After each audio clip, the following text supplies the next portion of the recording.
Me too. Well, back to the matter at hand then. If we don't plan on handing Clairvy over to Father, then our only other option is to solve the mystery of her identity before Father is able to track her down. That means finding out where she came from and what she's doing here. Then we can send her on her merry way and pretend like none of this ever happened. I've tried that already. And? And... nothing. I tried taking her somewhere really far away, but... after some time, she just reappeared. She even came with us all the way to Poisson. It seems like wherever the house is, she follows. I don't know much about spirit. Let's see here. Paimon remembers hearing something like, if you fulfill a spirit's last wish before they died, they'll let go of whatever's keeping them here and return to the ley lines. Oh, it's just that Paimon doesn't really remember where she heard that, so it's not guaranteed to work or anything. Well, sounds like it's worth a shot. Guess that means we should go ask her about her wish. But first, Fremine, I need you to promise me something. What is it? I need you to promise me that this will stay between the two of us. We're the masterminds behind this whole thing. No one else gets involved. Can you do that for me? Of course. I promise. All right. Then let's seal the promise just like when we were kids. Fist bump on 3. Ready? 1, 2, 3. I swear.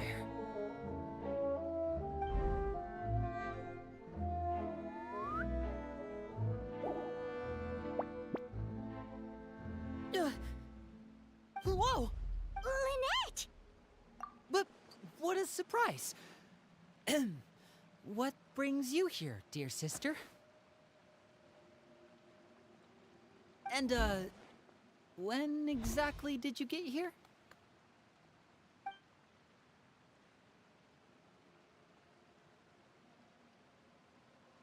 You're an idiot, brother. And you too, Fremine. You 3, Traveler. And you 4, Paimon. Wait, what did we do? I've seen Clairvy around the House of the Hearth before. I hadn't seen her in Poisson, so I figured she must not have come with us. But it turns out, you were just hiding her. I heard you talking about your plan. Rather than steering clear of the situation, I'd rather fully join in.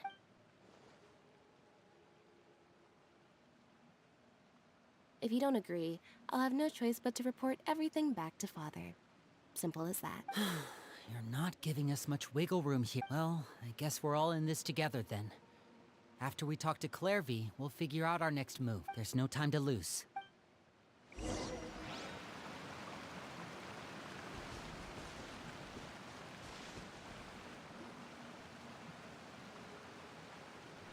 I'm full. Thank you for bringing me this food you got.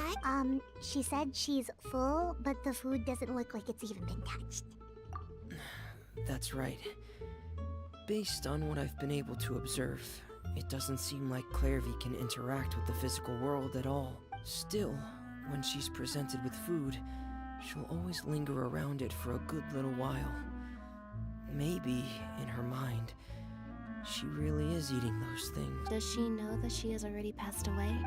I've tried to ask her, but she didn't answer. My guess is that she's just as confused as we are. Or... maybe she couldn't understand the question at all. Clairvy, if you've got some time, I'd like to ask you a few questions. Sure. Oh, another new friend.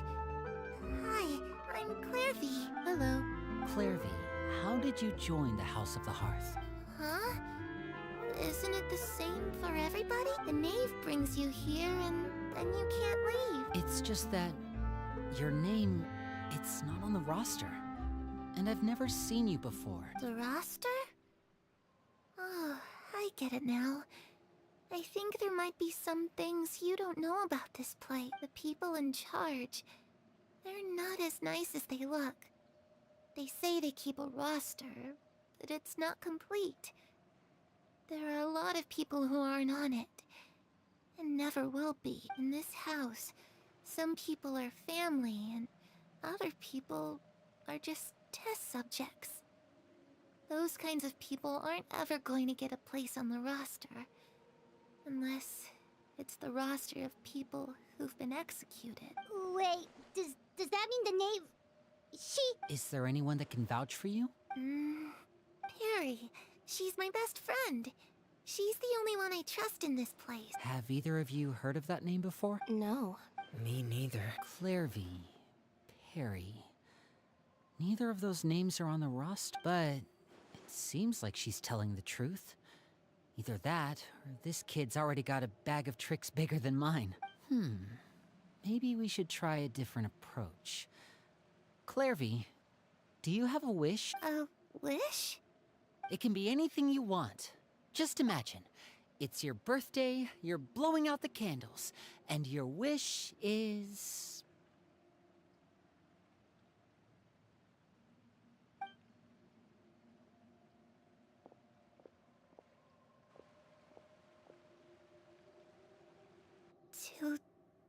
To go outside, where the sun can find me.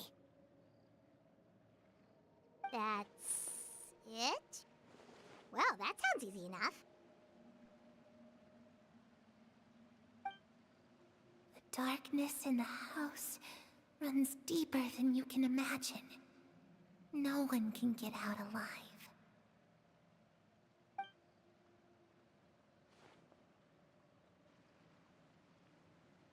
Okay, time to divide and conquer. Listen up, I've got a plan. I'll try and find a way to use basic illusory magic to take Clairvy outside and bring her somewhere with sunlight. Lynette, try and find the list of executions that Clairvy was talking about, and see if her name is on it. Fremine, you stay in Poisson. We can't be the only ones who've had run-ins with Clairvy. I need you to collect intel on everything she's said and done. Understood. I'll try my best. What about us? What should we do? I really appreciate your willingness to help, but this is a family matter. I don't want to drag you in too deep. It's too risky. Let me think. Since Father considers you to be guests, maybe you could stick by her side for a little while. You don't need to do anything except keep up some nice, casual conversation. Ah, Paimon gets it. You want us to distract her. I'll give you a magic bird. If Father suspects something, all you need to do is release it when she's not looking, and it'll alert me that something's wrong. Of course, that's only as a last resort. If Father doesn't seem to notice us, there's no need to make contact.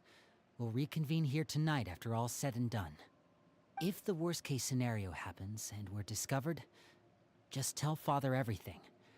We're not going to let our guests get punished for our own actions. That's where we draw the line. You too. Okay, this is where we part. Father should be at the beach nearby.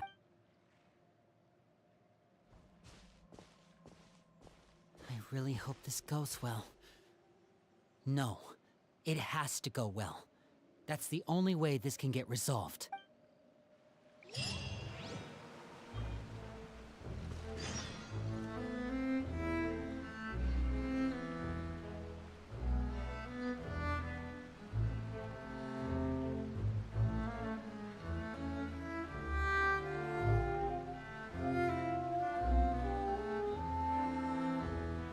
Clairvy, I'd like to take you somewhere.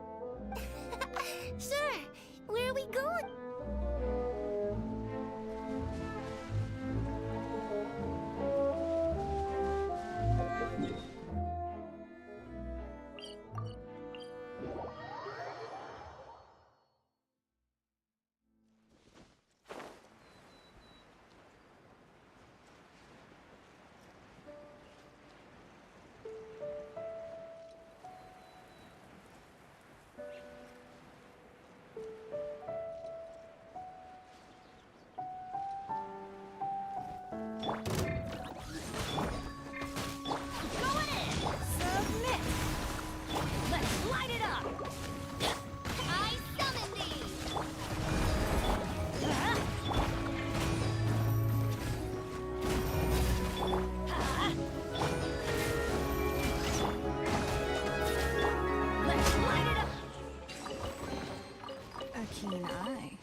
trinkets lie veiled within this desolate plain.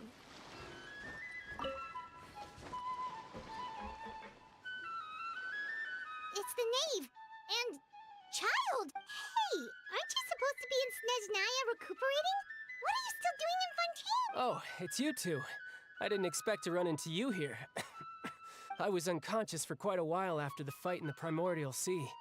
After I woke up, I realized I was being taken back to Snezhnaya. And well, I couldn't have that now, could I? Not when I've still got unfinished business here in Fontaine. So, I mustered up all my strength and made the journey back on my own. What sort of unfinished business are we talking here? It has to do with Skirk, my master. I really wanted to meet up with her, but by the time I got back, she had already left. I still have so many questions for her. Without any other leads, all I could do was ask the knave to help me track her down. She must have left behind some traces from her time in Fontaine. Oh, okay, so have you found any clues? Unfortunately, no. While the House of the Hearth is adept at collecting all manner of intelligence, certain existences can still manage to escape our purview. Basically, unless Master feels there's a need to meet with me, she's not going to be found. But that problem has an easy fix. I just need to become stronger, and then... Paimon thinks you should focus on getting better for... The worst of it is over. It's all thanks to that one kid from the House of the Hearth. Elwar, I think her name was. She gave me a bunch of random potions to drink. They didn't go down easy, let me tell you. Pain and chills all over. But they really did help speed up my recovery. And that's good, because it looks like I really do have to head back this time. The old man's been putting the pressure on me. He sent someone to tell me I'm needed for some sort of project. Project Stuja? Yeah, that's the one. I heard Regrator's involved too. I'm not looking forward to having to listen to all his monologuing, that's for sure. Hey, maybe you could think of a way for me to stay in Fontaine for a little longer. Helping Linny and the others brush up on their fighting skills would be far more interesting. If you and I could spar, that would be even better. I've been waiting for a chance to see you go all out. And what a sweet little daydream that is. But I also have a role to play in all this. I'll be leaving Fontaine shortly as well. Besides, considering how little they see fit to step outside the homeland, being called on to return to Snezhnaya by such illustrious dignitaries, what a great honor. Wouldn't you agree?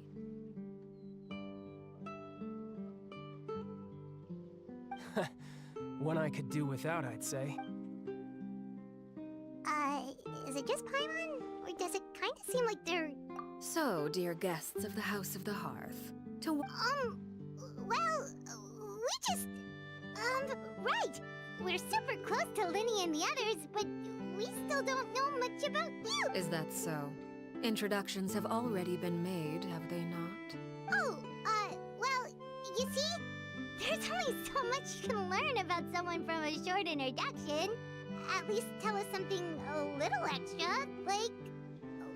Why do you call yourself father? Good question. I'd also like to know. The fact that you have to ask tells me our intelligence work has been quite successful. Telling you the answer to that question would only serve to undermine that success. And we can't have that. Now can we? Spoken like a true diplomat. That was some expert sidestepping right there. Well, if there's nothing else, I think I'll take my leave. I still have a small matter to resolve at home. Wait, don't go!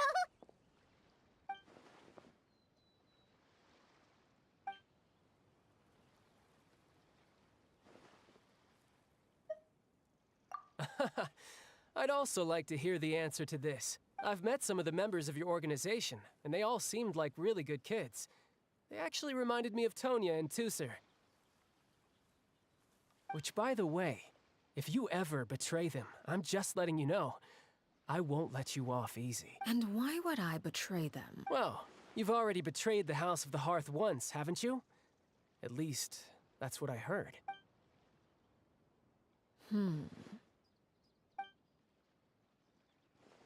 Okay, I admit. That's just what the old man told me. The rooster, I mean.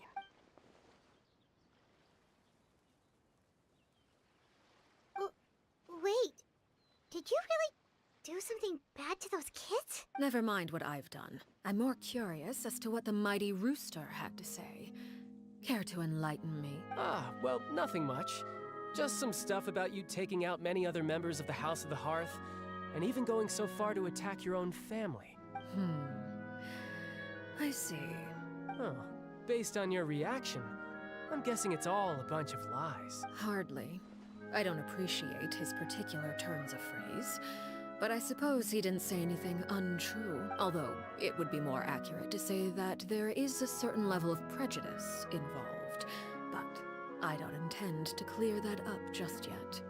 Prejudice has a funny way of concealing the real truth behind certain things, an attribute that I find to be quite advantageous. Call yourself a Fontainian, for example, and people will assume all sorts of things, when the real truth is that this is simply the land where I was raised. Huh? You're not actually from Fontaine? But then why did you try to help out with the prophecy and everything? I was trying to protect the children born in Fontaine.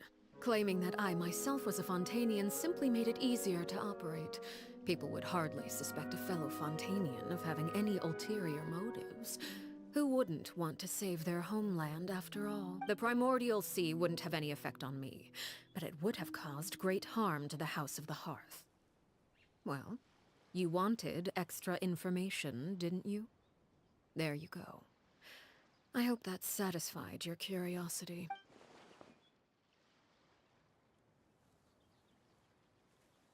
So, you stayed in Fontaine for the kids.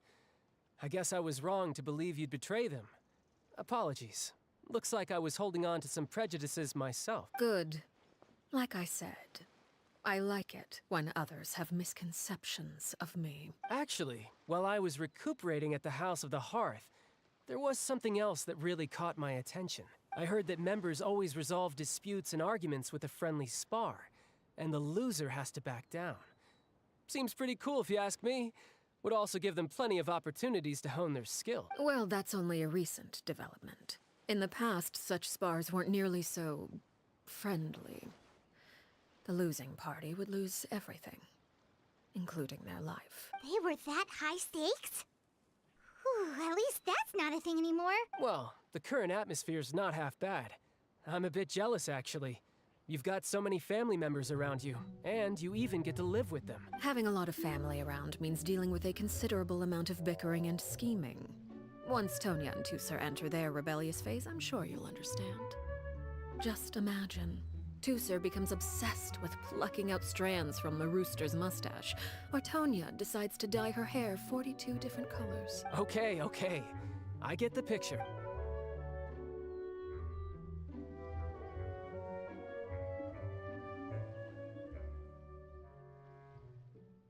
Well, would you look at the time? I should probably get going. Traveler, Paimon, I'm not sure where our paths will cross next, but the next time we run into each other, we should definitely try and find some time to spar. Again, maybe this is a conversation we can have when you look less like you're gonna keel over. All right. Well, thanks for everything, Arlecchino.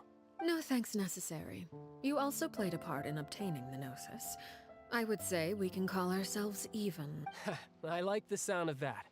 Well, I'm off. See you all some other time. We should probably get going too. Do you want to head back with us? Oh? You want me to leave so soon? Well, you see, I'm rather enjoying the evening breeze. If you don't mind, I think I'll stick around for a bit. I have some things to think about. Apologies for not attending to you like a proper host. Please forgive this slight. I do hope you'll have a pleasant stay. we managed to keep her distracted until nightfall. Good thing Child was there to keep the conversation going. You don't think she suspected anything, do you? Oh, I wonder if Liddy ran into any issues. Let's hurry back and see how everything went. Hey, Tusar.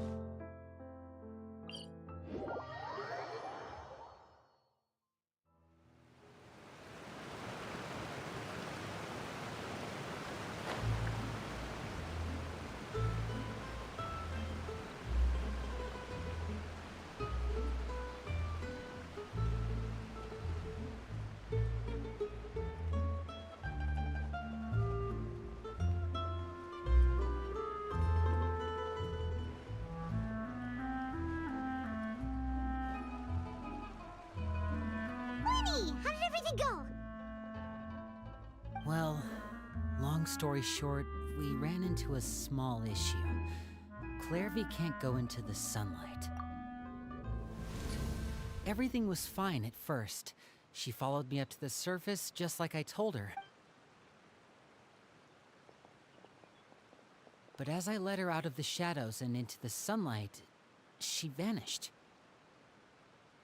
I turned around and there she was, standing at the edge of the shadows, silently watching me. Huh. Maybe she's afraid of sunlight, or... No, it wouldn't be her wish if that were the case. Well, we could always try pushing her into it. Oh, true. I've pretty much tried it all already. Nothing worked. Eventually, the sun went down, so all I could do was bring her back here. How did it go with you, Lynette? Good. I've got the list. It's right here. Really? Well, what are we waiting for? Let's take a look!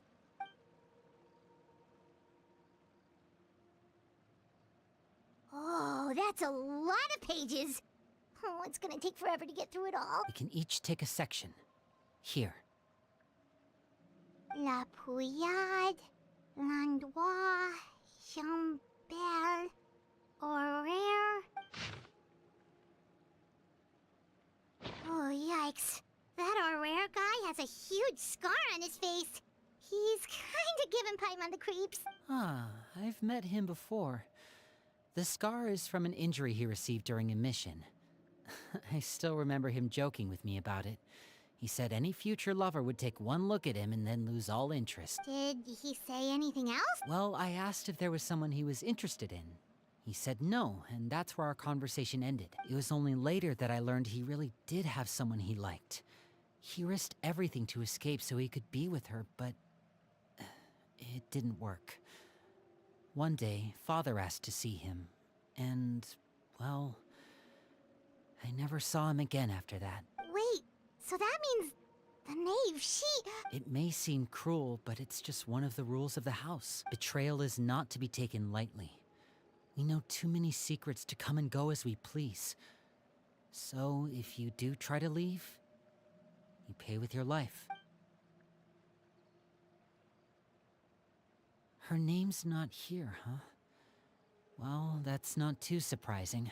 Let's shift our attention then. Fremine, were you able to find anything out? Fremine. Sorry.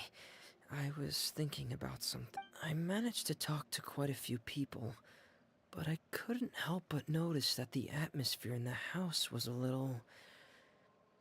strange. Strange. Yeah, I mean, I know there have been arguments in the past, times when people haven't gotten along.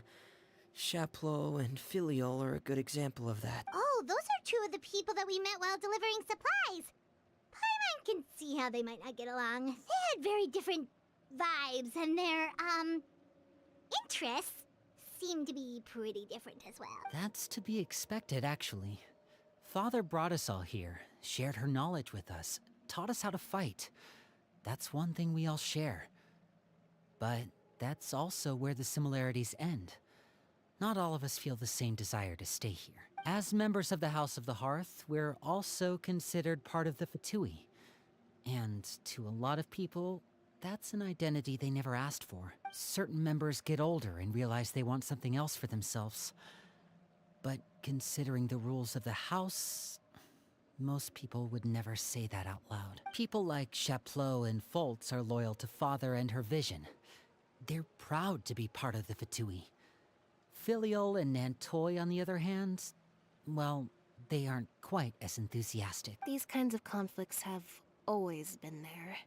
It's not like Father is in the dark about any of this. Well, that's true. But it just feels like things have gotten worse lately. Filial and the others, it seemed like they were meeting in secret to talk about something. I can't say for sure, but I think they've met Clairvy. You think she's been inciting them to act out? No, not exactly. But I wouldn't be surprised if she said something to them about the darkness in the house and how deep it runs. She's told me about it before. Experiments being run on children. People being used as pawns on the battlefield without so much as the strength to survive. And they just believed all that? Without any evidence? Clairvy's words probably gave them the excuse they were looking for. Whether they actually believe them to be true is secondary. This is all because of Project Stuja, isn't it? Whoa, hold on a second. What's this Project Stuja all about, huh? This is the Sorry, but I'm not sure of the details either. I only know what Father has told us, which is that it's something the Rooster and Regrator have been working on together. Apparently, it has to do with the Fatui's strategic plan for the future. Because the House of the Hearth was so successful in obtaining the Gnosis, we now have the honor of playing a key role in Project Stuja. Wait, but isn't that a good thing? Key role is just another way of saying dangerous role. To us, the whole thing is an inconvenience.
Father thinks so too, but she's in no position to refuse. Their plan isn't exactly unreasonable, and they've been funneling the house a lot of funding. It's just that we'll lose a lot of members in the process. Participating in the plan, it's an honor in name only. What they're really trying to do is subdue us. The existence of an intelligence organization outside their control makes them feel uneasy.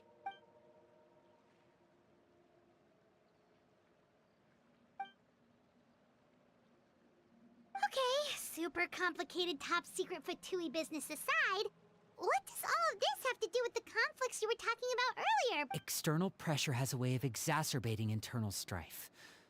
You can't overlook the power of fear either. People are afraid of dying. And that fear is often the impetus for a lot of stupid decisions. I thought resolving the Clairvy situation would make everything go back to normal, but it looks like things are more complicated than I thought. If we leave Filiol and the others to their own devices, sooner or later, Father will be forced to take action. We can only focus on one situation at a time, brother. You're right. Even if we confront Filiol and the others, it won't do any good. It might even make matters worse. We should focus on Clairvy for now. Well, it's getting late. We should head back and get some rest. Lynette, you stick with me this time. Fremine, keep a close eye on Filiol and the others. Make sure they don't do anything they'll regret. Good work today, everyone.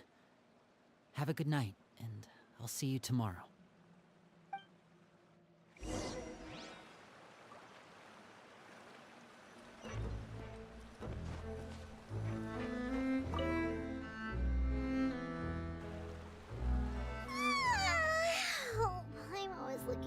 to an early night, but she can't sleep at all. Hey, you don't think the knave will be too angry with Linny and everyone if she finds out about all this, do you? She's even scary when she smiles. If she were to actually get angry...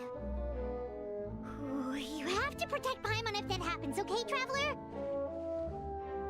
Oh, well, in that case, we should just plan on running away. We'll grab Linny and the others and we can make a break for it as fast as we can. Look! Look over there! Quick! Let's catch up with her before anyone sees.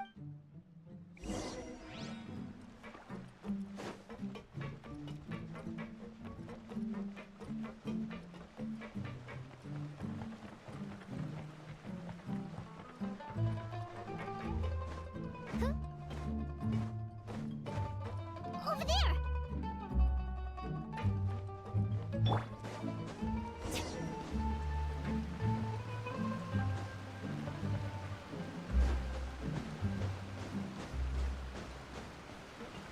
Oh, where is she going? Oh, if someone sees her, we're toast.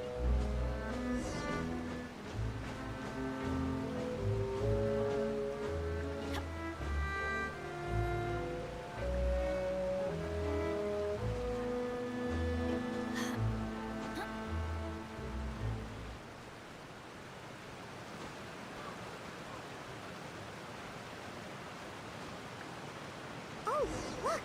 She stopped!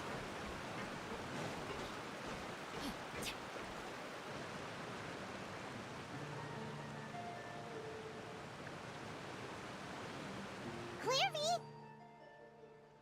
Shh! I opened the window while no one was looking. Look how pretty the outside is. If only I could have more than this. You probably think I'm being silly, huh? All this hopeless resisting? It's better to dream of what I could have than try to make it a reality, right? Please, help us get on the same page here, Clary. We need you to tell us what you know. Can you do that? Sure. Although, after you hear all this, I think you might regret that decision. Everyone in this family is nothing more than a tool. Something to be used and exploited. We're all expendable, including me. As long as you're useful, you get to stick around. Lose your value, and you're handed over to the doctor, experimented on, and given a fate worse than death. I've seen it happen again and again, and I've had enough. You're saying the knave did all that? It's just... that doesn't seem like something she would do. She's scary and all, but it seems like even she has lines she wouldn't cross. I knew you wouldn't believe me. Everyone thinks she's a good person. They all think of her like a real mother. Mother? But she doesn't deserve that title. She's disgraced it and tarnished it.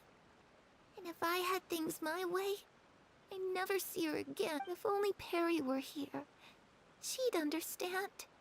Perry? There's that name again. Also, Paimon's getting a strange feeling. It almost feels like she's not really here with us. Paimon can't tell if she's actually talking to us or if she's mistaken us for someone else. Well, in any case, it seems she looks so young. But it seems like she's been through a lot. It's getting windy. I should close the window. Ooh, look at the moon. Isn't it pretty? Hey, wanna hear a secret? I heard that if you look up at the night sky in Snezhnaya, you can see the aurora. It's supposed to be super pretty. Even prettier than the moon tonight. Perry and I promised each other that once we're older, we're gonna go see it together. But I can't find her. I'm worried she's also been... No, that wouldn't happen to her. She's special. Mother likes her a lot. I should really go talk to Mother. But we just fought. She doesn't want to see me. And I'm too scared to face her. What should I do?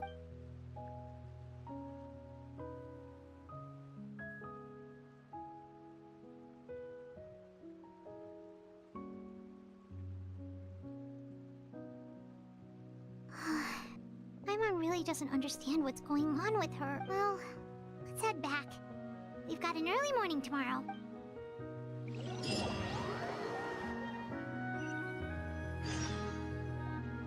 All right, looks like we're all here. Let's go ahead with the plan. Oh? What is it? What makes you ask that? Well, we kinda ran into Clairvy last night, and that's what she told us.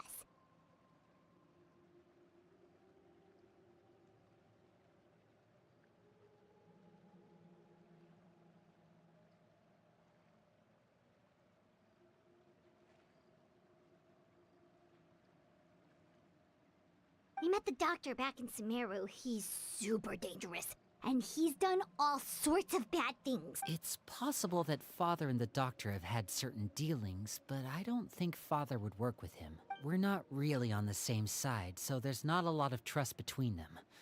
That doesn't exactly set the stage for a successful partnership. I did hear, though, that when Father first became a Harbinger, the Doctor offered to work with the House of the Hearth. Father rejected most of his proposals, except for one.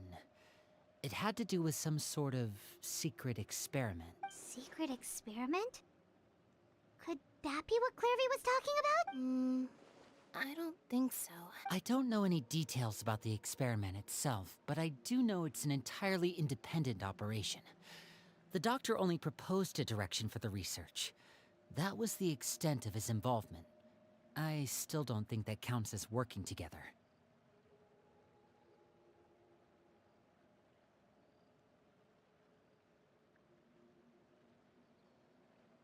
The details of the experiment are confidential, but complete records are kept on all participants.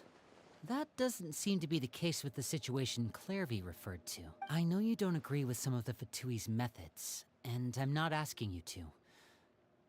But I am asking you to trust us on this. The House of the Hearth has its own principles. There are certain lines we're not willing to cross. Alright, that's good to hear at least. Clairvy seems to think the Knave and the Doctor worked together to do something horrible. If that turned out to be true, Paimon doesn't know how he would even face you guys. It's just that it doesn't seem like Clairvy is lying either. The easiest thing to do would be just ask the Knave directly, but Paimon does. Father didn't come back last night. She's probably still near the shore. We'll be counting on you to distract her. Lynette, you're with me. Fremine, you know what to do. Be on your guard, everyone. All right, let's get to it.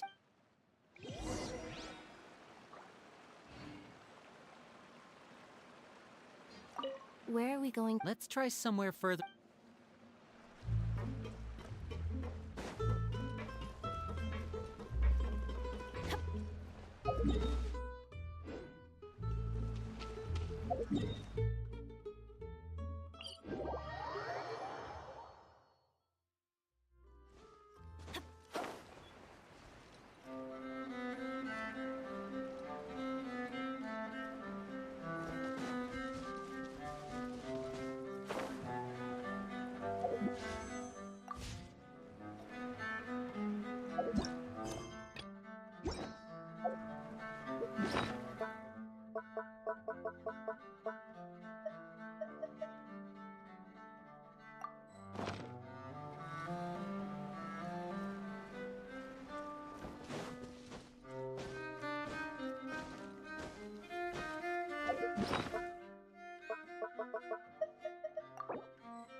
It's a miracle!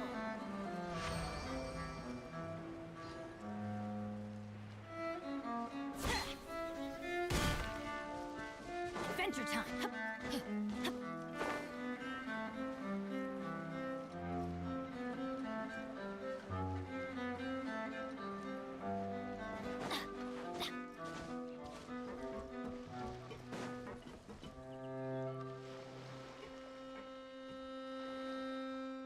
Ah, it's you two again. I must say, you look a bit pale. A little. Perhaps if you had less on your mind, you'd be able to absolve yourself of such troubles. So what are you planning to do now? Catch up on some sleep? Or should I give you some time to rack your brain for a topic to discuss before I ask any questions? Although I must profess to being curious. Without child here, how do you plan on distracting me? Us? Distract you?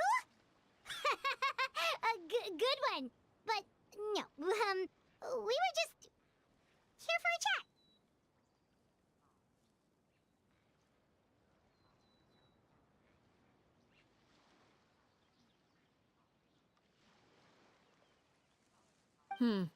Looks like you could have used some extra time to think. No matter. If you don't have any other plans, why don't you accompany me somewhere? Don't worry. I'll be sure to steer clear of any scheming children. The ocean breeze is sure nice today. Children always think they can hide things from the grown-ups. But nothing gets past me. Least of all, a little scheming. I think I'll let them have at it for a little longer. I can be very patient. Well, I'll leave you to think things over. If you're so inclined, meet me outside the Palais Mermonia. Good things come to children who do as they're told. So I do hope you decide to tag along. If only for your friends' sakes. What should we do? She clearly knows about everything we've been doing, and Paimon doesn't think it'd be a stretch to say she was threatening us just now.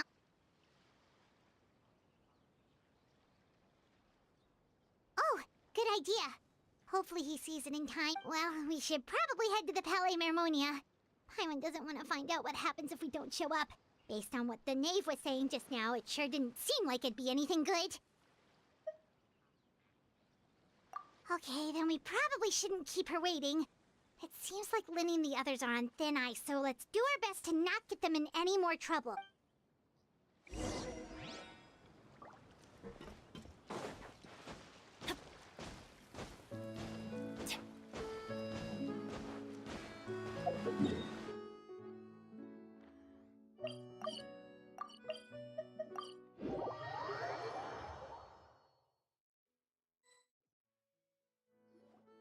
Seeing as we still have some time before my meeting, we might as well enjoy some pleasant conversation while we wait. I'm glad to see you get along with my children.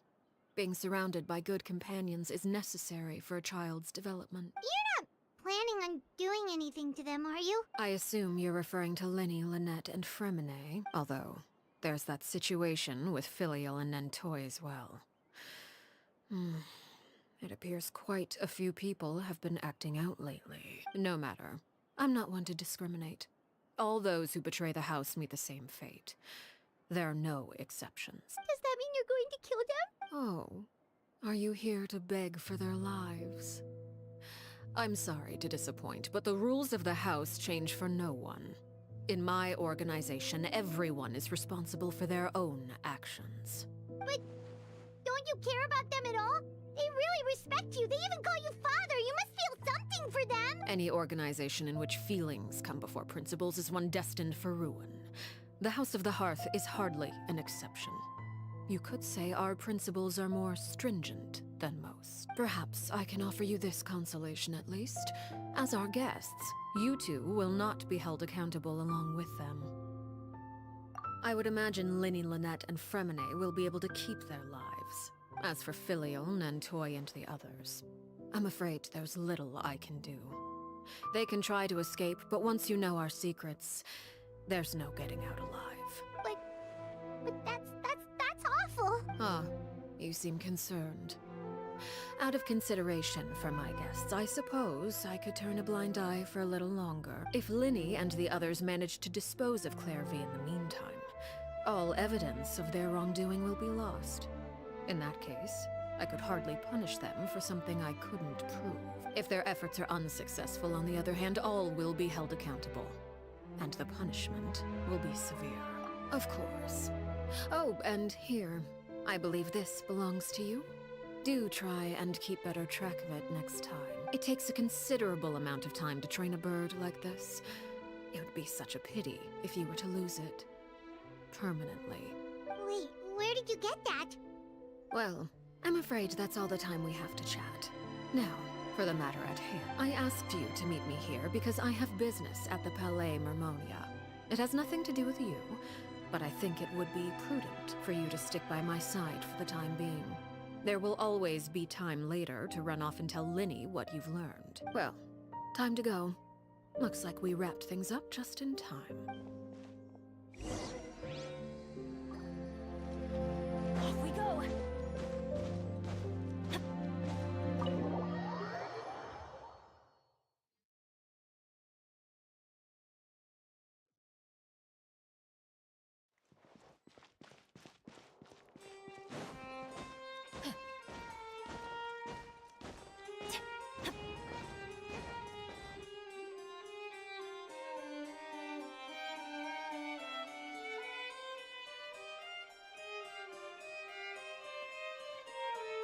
It's been a while, Monsieur Neuvillette, I must say. I wasn't expecting my meeting request to be approved quite so quickly. The Palais Mermonia operates with an efficiency worthy of admiration. It is only right that an esteemed diplomat such as yourself should be afforded the proper level of respect. Although, if I may speak plainly, I must confess that I did not anticipate we would have the occasion to meet again after presenting you with the Gnosis. I see you've brought the Traveler and Paimon with you as well. If I may inquire as to the purpose of your visit. I'll be departing Fontaine shortly. There is, however, an outstanding matter that I would like to see resolved before. It requires a rather lengthy explanation, I'm afraid. So I took the liberty of explaining everything in this proposal. Please review it at your leisure, Monsieur Neuvillette.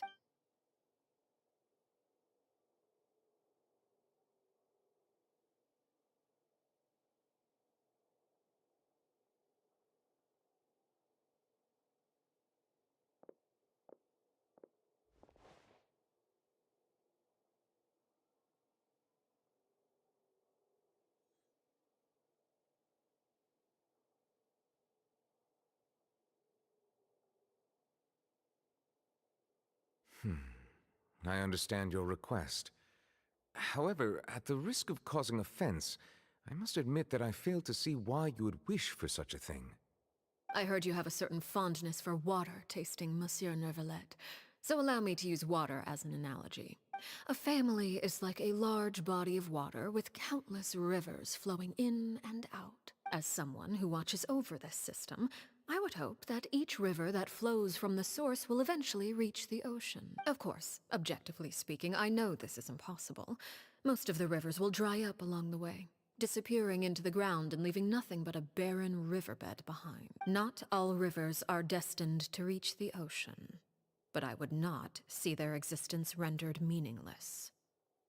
I believe the water that flows within them is simply meant for a different destination, like a field in need of irrigation. Or perhaps the glass of a certain water-tasting enthusiast. Did you get any of that, Traveler? Your words paint an optimistic picture indeed. Allow me to remind you, however, few among us are willing to sip from a glass filled with tainted water. It may have been tainted at one point in time, but not to worry. I'll make sure it's strained of all impurities and returned to its cleanest form. I seem to recall there being a transactional aspect to your proposal. Perhaps you could expound on that? If you accept my proposal, Monsieur Neuvillette, I will gradually withdraw my forces from Fontaine. And, unless absolutely necessary, I will no longer carry out any special missions within Fontaine. I presume I can take your words to mean that, in the future, cases similar to the Tartuffe assassination will cease to cross my desk? Tartuffe? Ah, that thief who embezzled funds from all those charities, you mean? My deepest condolences to his family, but without any evidence, I cannot imagine how the House of the Hearth might have been involved in his passing. Of course, if you accept my proposal, Monsieur Neuvillette, I'm sure certain measures could be taken to reduce the frequency of such troubles. You choose your words carefully indeed. In that case, I am inclined to accept your proposal. My thanks for your generosity, Monsieur Neuvillette. Well, with that settled, we should be going now. I took the liberty of bringing along 2 bottles of spring water from Snezhnaya for you to enjoy. I do hope I get the chance to hear your impressions. Perhaps at our next meeting, yes? Indeed. I trust you would not overlook your commitment in the meantime. All right, Traveler Paimon. Time to go.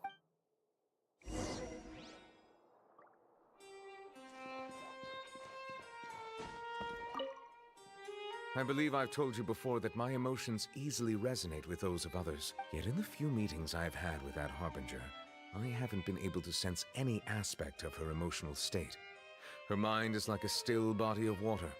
Who knows what darkness lies in its depths, and the lack of ripples on the surface gives nothing away. It's unclear whether this is her natural state of being, or whether it's an incredible strength of will that gives her the ability to master her emotions. Either scenario, however, suggests she is a very dangerous individual. I do not expect an explanation as to why you two are by her side. Whatever your reasoning, I would only advise you to take caution.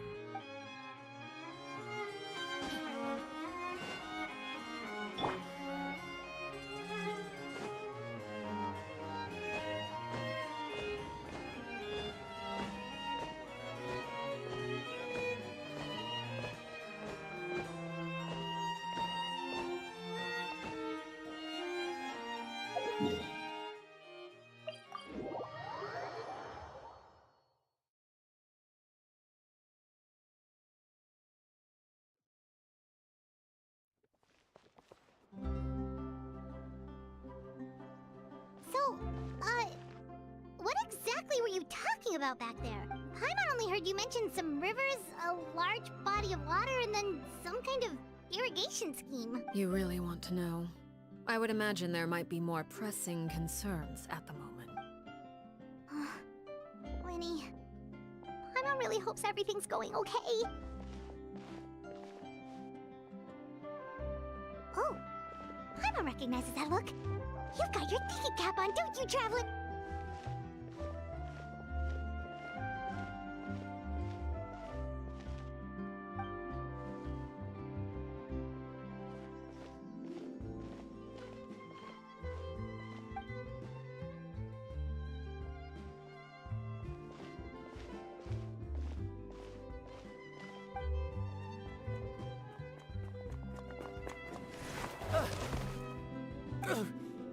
Oh, shoot. Are you alright? Oh, jeez. I'm so sorry. I was so focused on selling these papers, I wasn't looking where I was going. Well, let me make it up to you at least. Here, take this paper. On the house. Oh, you don't have to give us anything. Please, I want to. It's not like I'm short on supply. All the extras will be useless come tomorrow anyway. It's my fault, really. I was just trying to bring home some extra mora for the family, but I bit off more than I can chew. What's going on here? Nothing much. I just ran into your friend here on accident. I should probably get going, actually, so... Hold on. Of course, I'm happy to compensate you with mora, it's just... I don't have any on me at the moment. I'll take 3 papers. Here. Your payment. Oh! Thank you for your patronage. May the Archons bless you with good fortune. If only I had the chance to run into such generous customers every day. I should probably just take on a smaller inventory though, right? I'm getting married soon, so sometimes it's hard to not get ahead of myself. Anyway, Well, now that my affairs are settled, we should take the boat back to Poisson. We've even acquired some light reading to enjoy along the way. Actually, why don't we stick around for a little longer? Paimon just realized how hungry she is. She can't head back to Poisson on an empty stomach. It appears you two are under the impression that delaying our return will somehow alter the situation in your favor. I'm sorry to ruin your fantasy, but your efforts are meaningless. That being said, I could be persuaded to give Linny some extra time. I just have one condition. If you agree to my request, I'll even answer some of your questions. You're quite curious about Claire V, are you not? And my relationship to her. Wait, why are you being so generous all of a sudden? You're not gonna ask us to do something bad, are you? You overestimate yourself. You don't have the talent for bad things.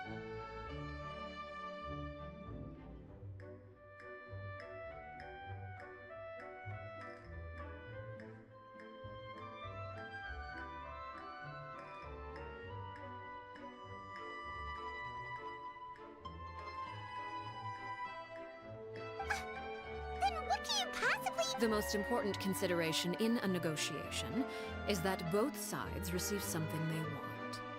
Demands and threats only get you so far. Wonderful. Here it is.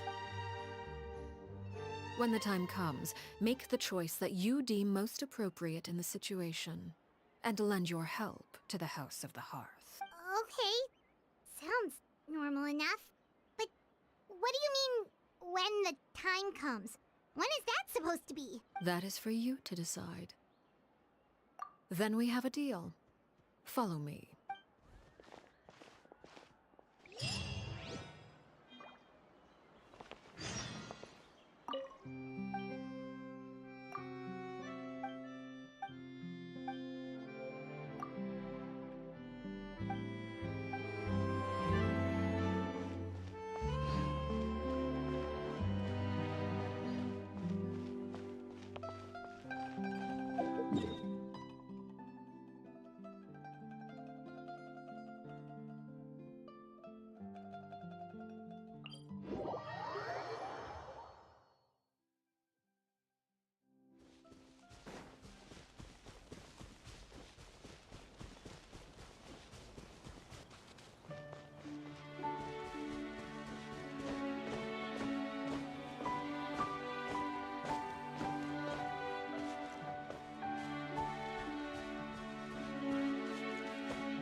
How about we explore the area ahead of us later?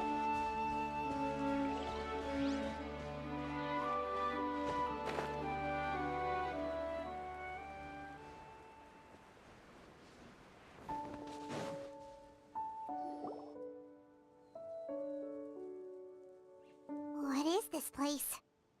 Somewhere long forgotten by everyone. It used to be a grand building. Now it's nothing more than a pile of rubble. No one comes here anymore, nor does anyone care about what once happened here. Although, this place does have something to do with the story I'm about to tell you. It was before I became a Harbinger, and before Linny and the others joined the House of the Hearth. Due to certain events, I first killed Clairvy and then her mother. And this is where it all happened. You were the one that killed Clairvy? Patience now. Allow me to explain Clairvy's side of the story first. I'll start from the beginning. Clairvy was 6 years old when she was brought by her mother, Crucibina, to live in the House of the Hearth. From the outside, it seemed like a fairy tale. A thriving family made up of kind adults and friendly children. Crucibina was the knave at that time, and the House of the Hearth was under her control. She was Clairvy's mother by blood, but she was also the mother to all the children in the house. Clairvy was happy here, for a time. But she quickly realized that being part of this family wasn't a fairy tale at all. It was a kind of purgatory. Purgatory? Exactly. The House of the Hearth takes in war orphans from all over Teyvat. But as for how to raise them, that depends entirely on the person in charge. Crucibina came up with a novel idea.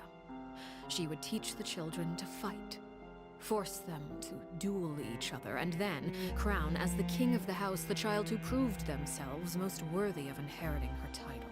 It's difficult to estimate the number of children who died or were maimed in the process. There's little I can say about the ones who died. The ones that emerged with permanent injuries, on the other hand, well, they still served a purpose. They would be handed over to the doctor to be experimented on, or sent away on dangerous missions. Nothing more than tools to be used and then discarded. So those were the experiments Clairvy was talking about. But what actually happened to her? You said that Clairvy was Crucibina's daughter, so if Clairvy tried to convince her to stop what she was doing, Crucibina probably would have listened, right? Despite being Clairvy's mother, Crucibina cared little for her daughter. She forced Clairvy to join the House of the Hearth only as a means to demonstrate her own impartiality as a mother, to prove that she treated all her children equally. Clairvy did try to convince her mother to change her ways, but it was to no avail. After her efforts failed, the only other option was to rise up and try to fight back. Unfortunately, the other children had already been thoroughly indoctrinated into the illusion of happiness Crucibina had created. Of course, there was one exception. Someone Clairvy's age who knew the truth about the House of the Hearth. Her name was Peruere. Wait, the friend that Claire... Friend, huh? I suppose we can call her that for now. Clairvy was a cheerful and passionate person with a tenacious spirit. Peruere, on the other hand, was rather cold-blooded. Her cold-blooded nature allowed her to see through Crucibina's facade. Yet, it was also this cold-bloodedness that prevented her from acting against it. At least at first. While Clairvy longed for freedom, Peruere was convinced that, amid all the fighting and violence, she would make it until the end.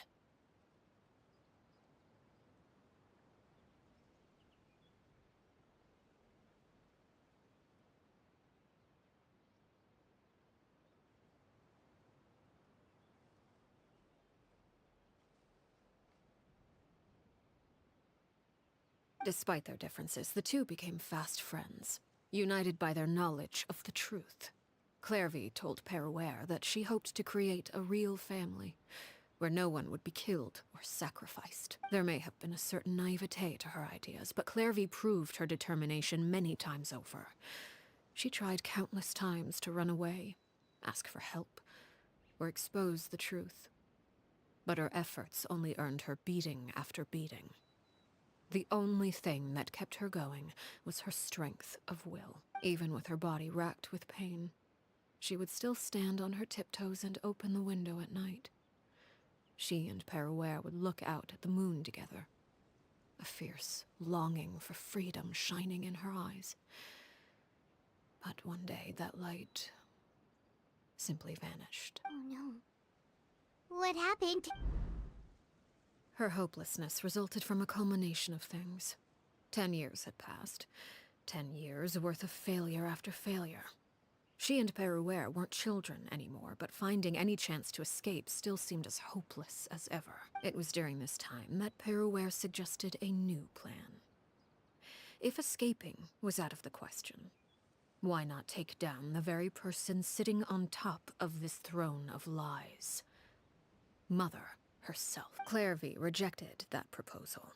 She claimed that, as a famous harbinger, Crucibina possessed an unimaginable amount of power. Trying to kill her would have an incredibly low chance of success.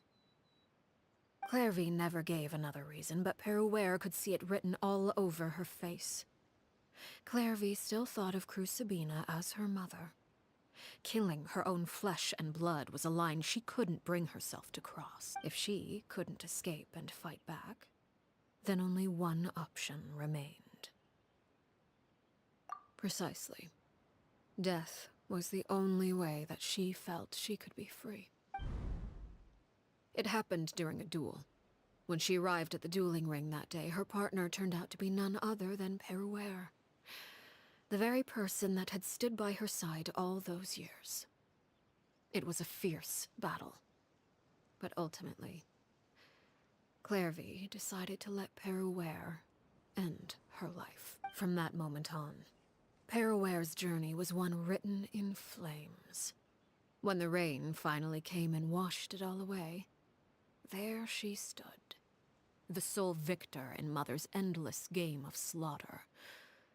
A trail of corpses strewn across her path to success.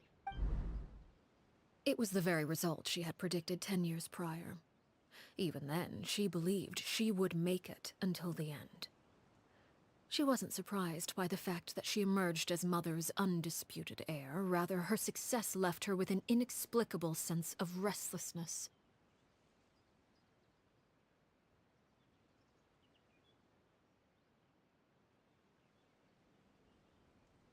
She was unsettled. and there was only one thing that could quell that sensation. Perhaps you two would like to take a guess as to what it was? Crucibina, you mean? But... Correct. This is the place where Peruware killed her best friend. A mere year later, this is also the place where she fought tooth and nail to kill the mother they shared. The moment she acted, any conception of what was right or wrong ceased to matter. It's one of the principles of the house. Only those who survive get to write the rules. Peruware won the battle, and became a harbinger herself. After which Her Majesty, the Tsaritsa, bestowed upon her a new name. Arlecchino. So the Perry Clairvy was talking about... It was you all along. You're Peruware. Arlecchino is just a name you got later. I left that name behind long ago. I must say, hearing it now does bring back memories. After I defeated Crucibina, the moniker of Mother died with her. I chose to forego the title she called herself, and even chose to give up my own name. I rebuilt the House of the Hearth under a new identity. Not only as Arlecchino, but as father. And that is where the story ends. Any more questions? Yeah. Based on what you just told us, Clairvy wasn't a little kid when she was killed. So the Clairvy we met... Was she really a spirit at all? I suppose you could call her an illusion born of flame. Her existence is like ashes to a fire. Something left over in the wake of blaze and ruin.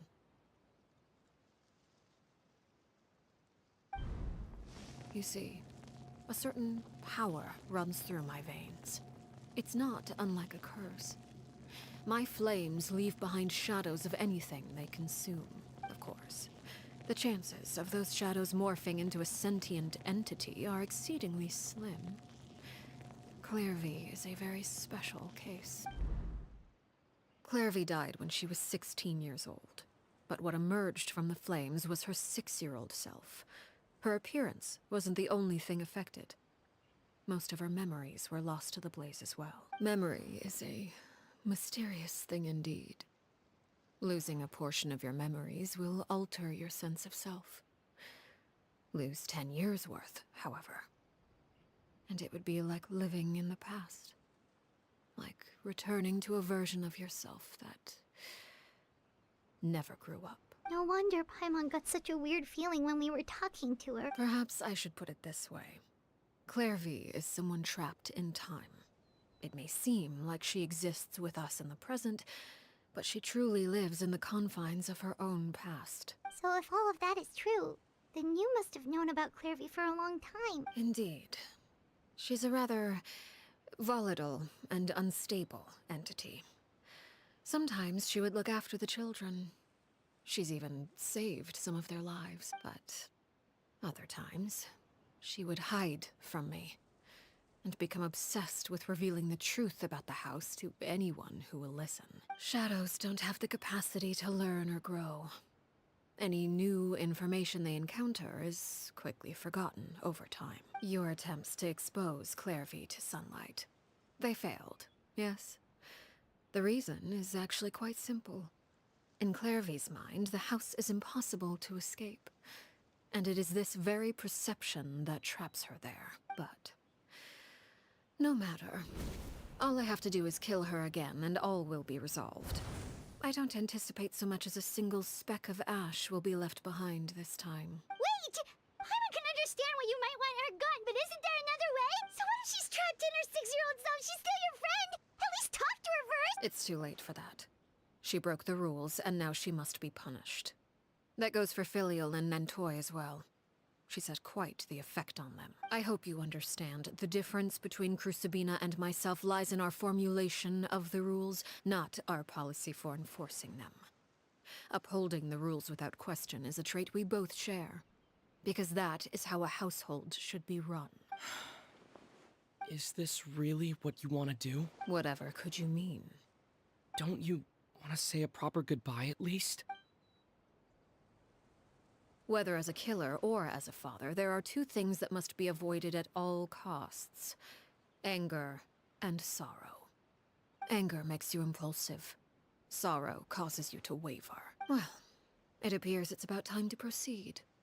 Before we arrived, I told some of my well-behaved children to bring our troublemakers here by nightfall. I do believe I've kept my end of the deal. I gave your friends quite a bit more time. As for what happens now, we'll just have to wait and see.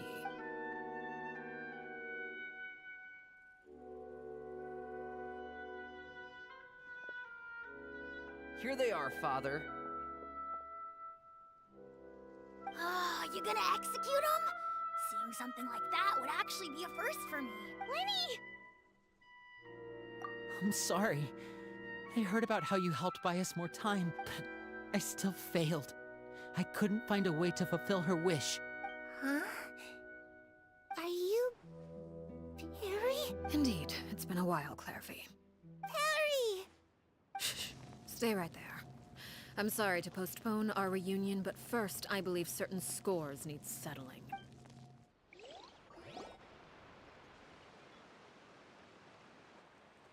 Father, let me explain. Out of my way. Father! You chose to conceal a threat to the house. And for that, you must be punished. Overall, however, I suppose your wrongdoing is hardly the most egregious of the bunch, so I'll deal with your punishments later. As for right now, the more pressing concerns are the traitors among us. By traitors? Do you mean us? Father, let me explain. We didn't mean to... Fultz, why don't you share what you heard? Yes, Father. Secret Midnight Meeting number 3. Participants, Filial, Nantoy, Sato, Toddy. Nantoy clearly said, if only Father wasn't the one who took us in. Sato added, I'm sick of this life. I just want to live as a normal person. Filial was the worst of them all. She called us crazies and said a bunch of mean things about Father. I did not! You're lying! Fultz is trying to frame us. It's not like I'm the only one who heard those things. After that, you and Toddy and a bunch of other people started talking about Clairvy. You were using all those things Clairvy brought up as an excuse to question Father. We're birds locked in a cage. The only way out is to destroy it. That's what you said, wasn't it? You little... You just want me gone, don't you?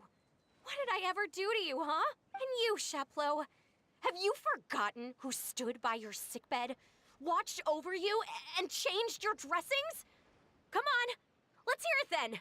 What's your reason for all this? You're wrong, Filial. We don't want you to die. You're our family.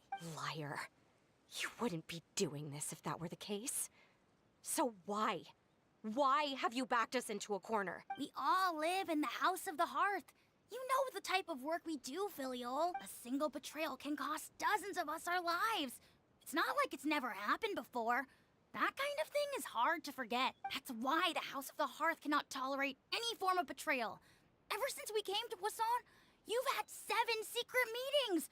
A lot of the things you talked about really crossed the line. You've been spying on us for half a month? Wait a second. Now that I think about it, the move to Poisson was just a way to make it easier to spy on us, wasn't it? Because we were all in one place. You've had this planned all along. Filial, Nantoy, I'm sorry. I owe you both my life. I owe Clairvy too.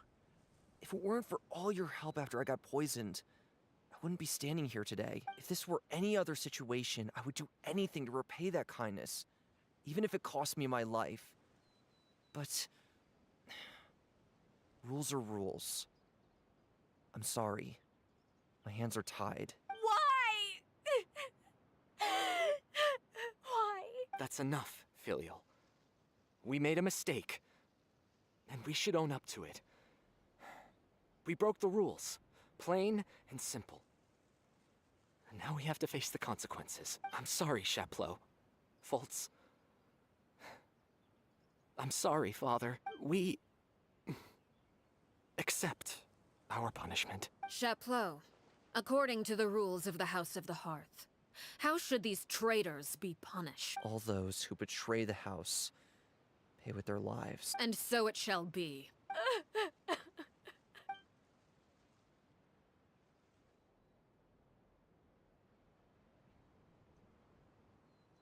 Father, please wait! Something you want to say, Linny? Please reconsider, Father. What Filial and the others did, does it really count as betrayal? We all come from broken families. From the very first day we joined the House of the Hearth, we wanted nothing more than to make it a real home. But the truth is, none of us know what a real home should look like. I'm not saying I have all the answers. All I know is this. Killing Filial and the others may uphold the rules, but doing so will only bring us further away from being a real family than we've ever been. So please, Father, please, reconsider. I agree with Linny. Father, please. Linny, you... I also agree with Linny. An order once given cannot be rescinded. However, given the extent of your determination, I suppose we shall have to go about this a different way. Draw your weapons and face me. Our weapons? Father, are you referring to a duel? Precisely. The rules of the house will not be altered. Traitors must be punished. However, resolving disputes with a duel is also one of our rules, one that also applies to me. Demonstrate a sufficient showing of strength, and I shall offer a concession. Wait. Beat. Father in a duel? Impossible. Father is way too strong, even for Linny.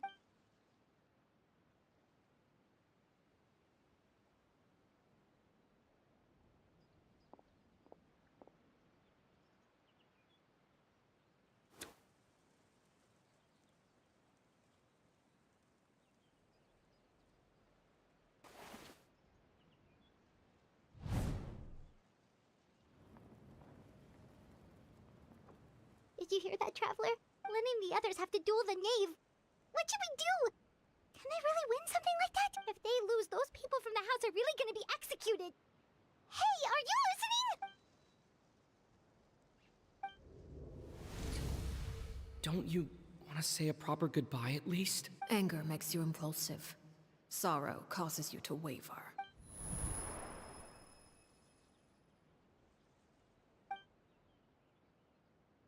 Oh, looking at that expression on her face, she seems really serious about this. Guess that means there's no chance she's throwing the duel on purpose, huh? When guests are around, families are often on their best behavior. And any disputes are less likely to escalate. When the time comes, make the choice that you deem most appropriate in the situation, and lend your help to the House of the Hearth. What's wrong, Traveler? Hey, where are you going? Traveler? You're asking to join the duel against the knave? I'll allow it. We do have a ready-made dueling ring at our disposal, after all. All I would advise is this. Keep a firm grasp on your weapon, and give it your all. Any less, and you may just lose your life.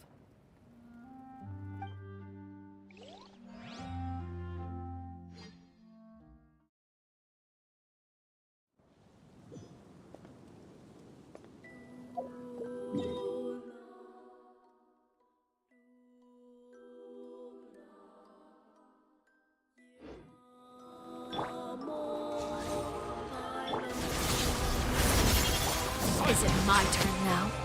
With these rising flames! Everybody stand back! Watch out for Father's movements! Closer! It's the pure light this time. Let's light it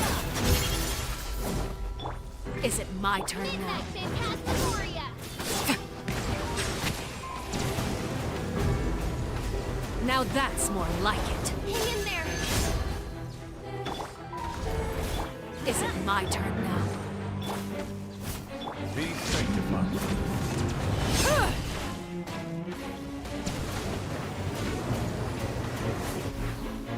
With the fall of darkness, destruction shall rise. I really have to draw my blade. Have a taste of her. Who's next?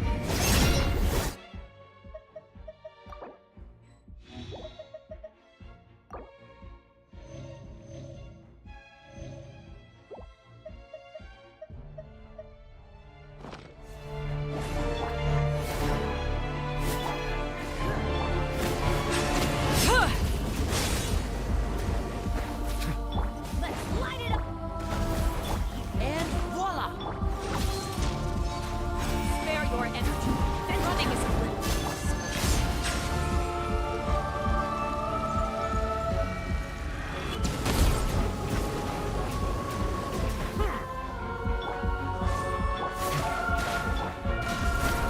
Father's even stronger than I expected.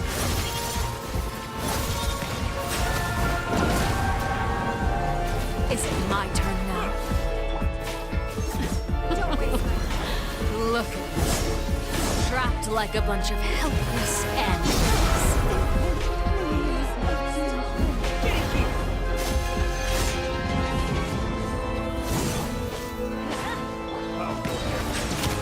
Is it my turn now?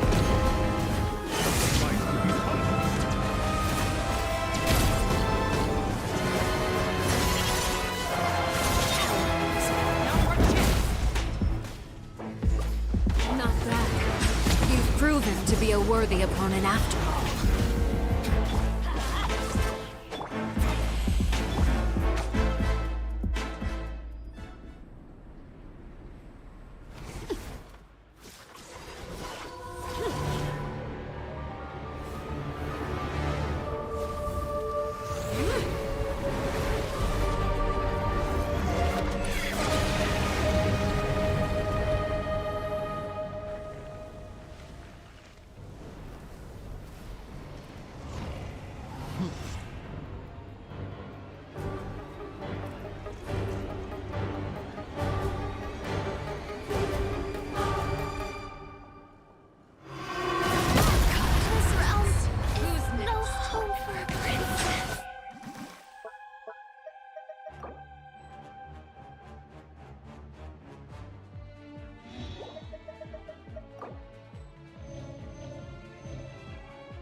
Watch out for Father's movements!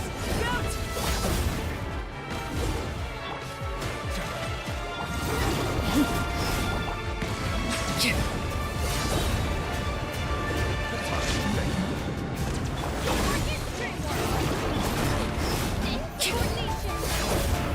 Now for chance!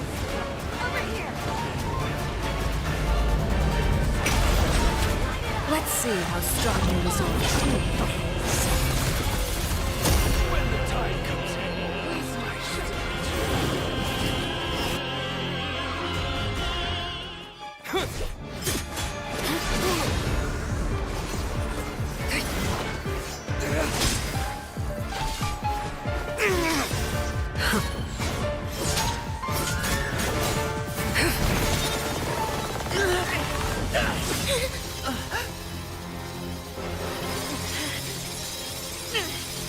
You should know better than to crowd in one place.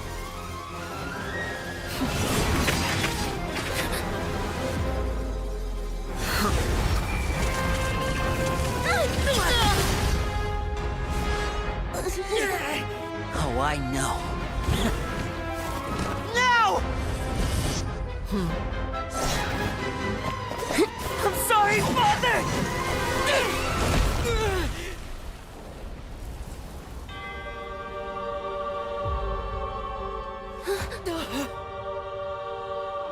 Sorry for what? This pitiful excuse for an attack.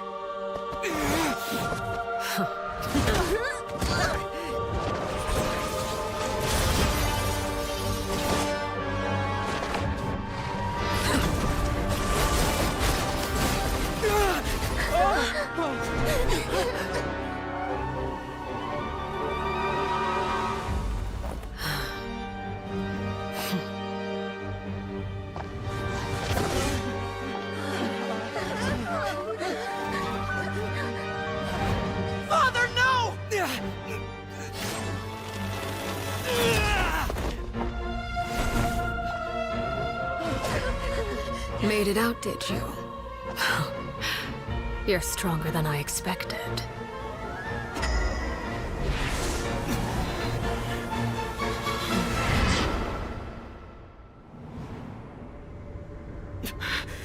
A crimson moon? I can't move.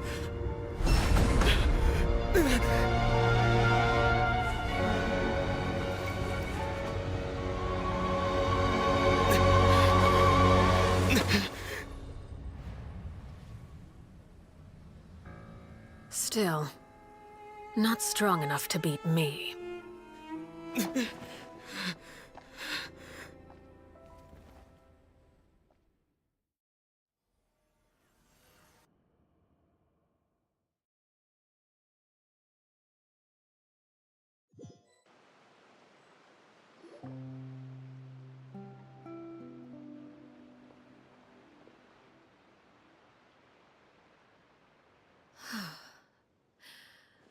I believe we can end things here. It's not often that we get to enjoy the company of guests, after all. We wouldn't want things to get too out of hand. Brother, are you alright? Lenny, given that I am the victor of this duel, as agreed, the punishment stands. No! I never thought things would end like this. However, everyone involved in the duel demonstrated a remarkable level of strength and determination. In light of this, I'm prepared to change the method of execution. Elwar, the bottled flames I gave you for safekeeping. Do you still have them? Yes? I wasn't sure what they were for, but I've kept them super safe. I didn't lose a single one. Wonderful. Then, in just a moment, I'll have you administer them. Bottled flames? Indeed. They're the product of a secret experiment. Under certain special circumstances, flames can be extracted from my person and preserved. Once ingested, searing pain will spread across every inch of your body. No harm will come to you physically, but your memories will be burned away, if you can withstand the pain. When you awake, you'll have forgotten everything you know about the House of the Hearth, and will be expelled from the organization. In other words, administering this concoction will kill the version of you that grew up in the house, and give you a new identity.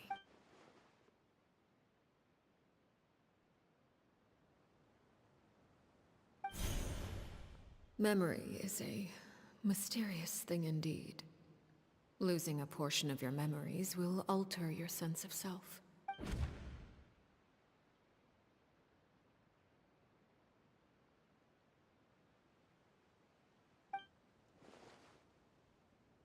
So, you're just letting us go, Father? You misunderstand.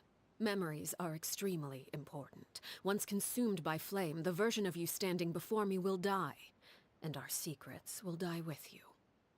So no, I don't intend to just let you go, because the person who survives will be nothing but a stranger. Even so, I won't have to live in fear anymore. I'm sorry, Father. I'm sorry I let you down, but I really... Don't cry, Filial. You haven't left the house yet, so there are still rules to be followed, yes. Remember what I taught you. Anger makes you impulsive, sorrow causes you to waver. Don't let yourself be controlled by your emotions. Of course. I'll remember. Dry your tears, and go pursue the life you really want. Yes, Father. Chaplot, Foltz, Elwar. Take them back to Poisson. And bring Linny and the others as well. I prepared 3 extra vials of bottled flames. As for whether to take them, the choice is yours. Goodbye, children. The next time we meet, I will no longer be your father. Thank you for all you've done for the house. I hope you have bright futures ahead of you.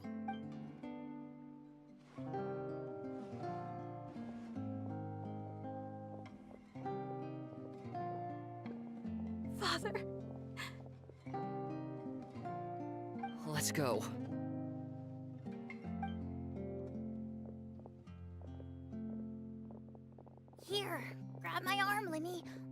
help you walk back. Thank you.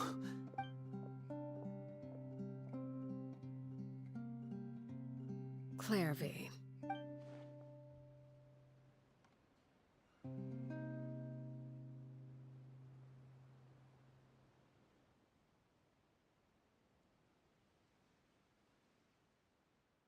Can we talk now? I've been waiting for a super long time. You really are Perry, aren't you? I haven't seen you in so long. How come you're all grown up? Wait, did I somehow travel to the future on accident? Or am I dreaming? What a long dream. Neither. You died, Clairvy. That's what happened. You could have at least sugarcoated it a little. Look, she's done speechless. Oh. Okay then. Huh? That's it? You accepted it just like that? Yep. If that's what Perry says happened, then I believe her. Perry wouldn't lie to me, plus, I don't really need to know why I'm like this. I'm more curious about what happens in the future.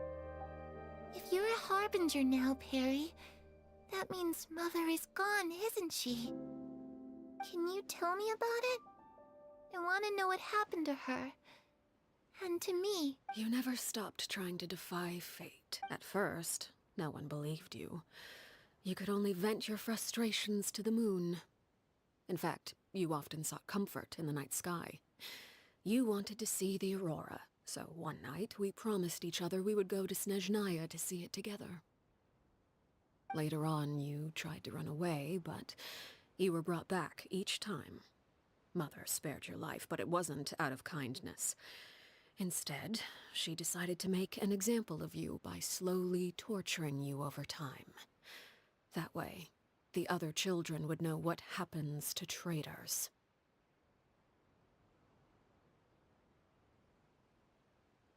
Still, you never gave up. Mother hoped that through ruthless duel after ruthless duel, she would be able to crown an ultimate victor among the children she raised. But you called on everyone to unite, to fight to a draw in order to reduce casualties. Your efforts may have only delayed the inevitable, but still. You gave them hope. You tried everything you could think of, but every attempt ended in failure. Still, you never turned your sword on Crucibina, and you never turned it on me. On that gloomy day, you told me, for the last 16 years of my life, I've done everything I can to fight for freedom. But now, I realize that the only freedom I truly possess is the freedom to choose to die. I never imagined I would say something like that. I must have been feeling really worn down, but somehow, I still think I understand. According to Mother's plan, only one of us was going to make it until the end. And I always hoped that person would be you. If I could do it all over again, I still don't think I would make a different choice. Even when I first met you, I knew you'd be able to do what I couldn't. Is that so? Even now, I'm not sure I truly understand what kind of freedom you were trying to pursue. But as the head of the House of the Hearth, and as the children's father, I've tried to give them the most basic of freedoms. The freedom to choose their own fate. It's something I discussed with the Eudex of Fontaine. The children who want to leave the house will have their memories wiped clean of all secrets pertaining to the organization. In return, they will be allowed to live a normal life in Fontaine without being prosecuted for their past. Of course, I won't simply hand freedom to them on a silver platter. They have to fight for it and prove themselves worthy of it. Only freedom that is earned has true value. That's more than enough. That's exactly the kind of life I was fighting for. You know, Perry, I think you're a pretty amazing king. And a really great father, too. I'm really happy that you're the one who took over the house. I guess I do have one regret, though. I still haven't seen the outside world. Well, it just so happens that our dear guests over here have been to many nations and traveled to countless places. Perhaps they would be willing to tell you what the outside world is like. Really? Of course! We've traveled all over the place. We've got so many stories, we could probably talk your ears off for 3 days straight. You know, I used to dream of being a bard, playing the lute while singing into the winds of freedom. Even if there was no one there to listen, I would have continued to sing no matter what. Ah, that's where Mora comes from. If I had some Mora, I would buy 3 new dresses. One for me. It's just too bad Perry doesn't like wearing dresses. And Mother, she probably wouldn't accept something like that either. I guess I'd just have to keep them all for me then. I could wear... Those yokai you mentioned. What do they look like? I once saw a drawing of this one guy with horns on his head and a super scary face. Oh, sounds like you're talking about an Oni. Yep, we've met one, and let Paimon tell you, they're not nearly as scary as they look. I was always too afraid to skip Mother's fighting lesson, but at the academia, I bet you could do all sorts of secret things in class. Things that have nothing to do with studying. I'm just kidding. Being able to study whatever you want without having to fear for your life actually sounds pretty great.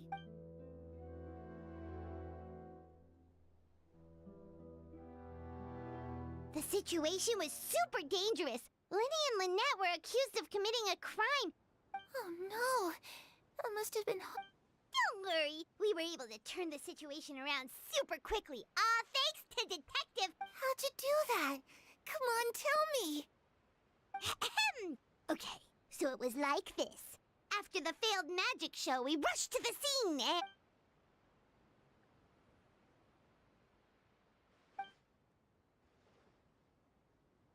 Shadows don't have the capacity to learn or grow. Any new information they encounter is quickly forgotten over time.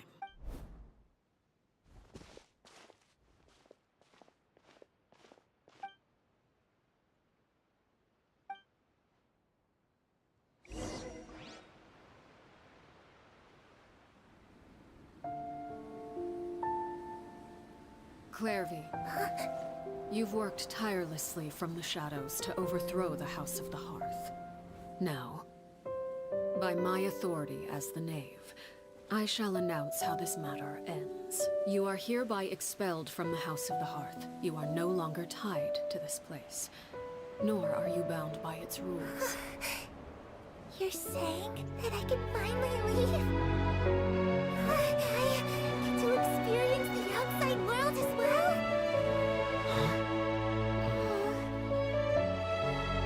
Oh, I almost forgot. There's no getting older for me. Still, seeing who you grew up to be makes me really happy, Parallel. Take care of yourself. Goodbye. May we meet again someday.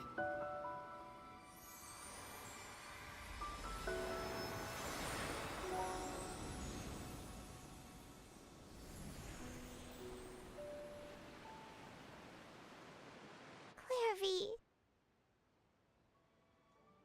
She left so soon. Paimon didn't even get to finish her story.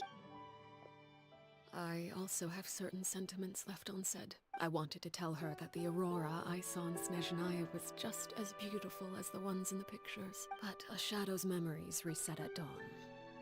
Had we delayed any longer, we wouldn't have had the time to say goodbye. Whatever regrets may linger, let them be lost to the coming of a new day. Father? It's Linny! Hey, Linny!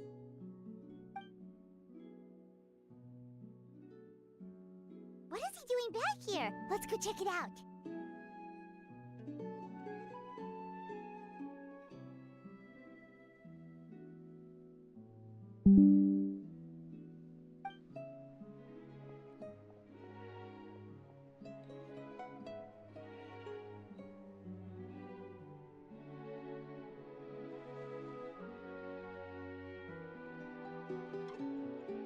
Father, the bottled flames have been administered. Filial and the others have left the house. And you?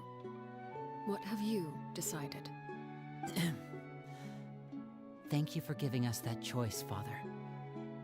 But we never wanted to leave the house. It's the only home we've ever known. Lynette and Fremine feel the same way. They're recuperating back at the Hotel Bouffe d'été. But I decided to come back and tell you where we stood. I'm sure you're well aware of the expectations I have for you. I want you to follow in my footsteps and become the next king of the house. Yet you seem to have different ideas, I must admit. I'm rather surprised by your decision to stay. There's nothing wrong with choosing to live a quiet life. Leading this organization is a heavy responsibility, one not so easily carried by someone forced onto the throne. I just never understood what you saw in me. What made you believe I was deserving of that throne? You're brave, talented, and, most importantly, you cherish your family. You would do anything to protect them, even if it costs you your life.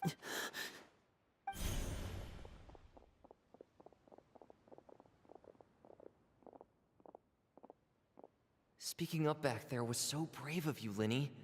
It's all thanks to you that we were able to convince Father to back down. You're a hero, Linny. Hero?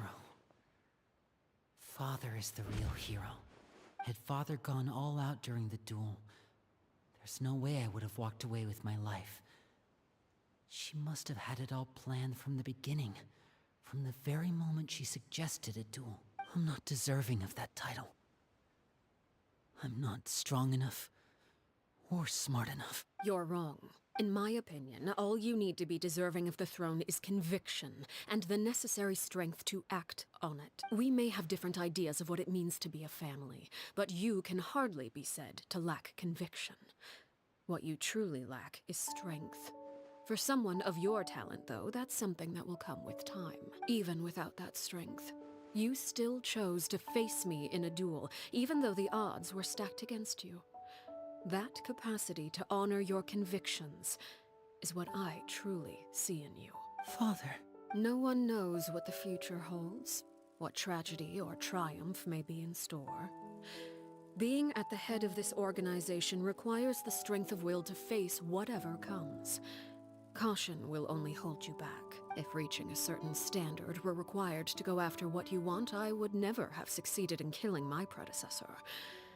Back then, there was still a considerable gap between our abilities. Strength may decide the ultimate victor, but those who let a lack of strength dictate their decisions or undermine their convictions will never be worthy of the throne. I understand, Father. Thank you. Children must grow up to surpass their parents. Only then can a family continue to flourish. The road ahead is not an easy one, so I'll ask you one last time. Are you certain you want to stay? You've done so much for me, Father, and that kindness must be repaid.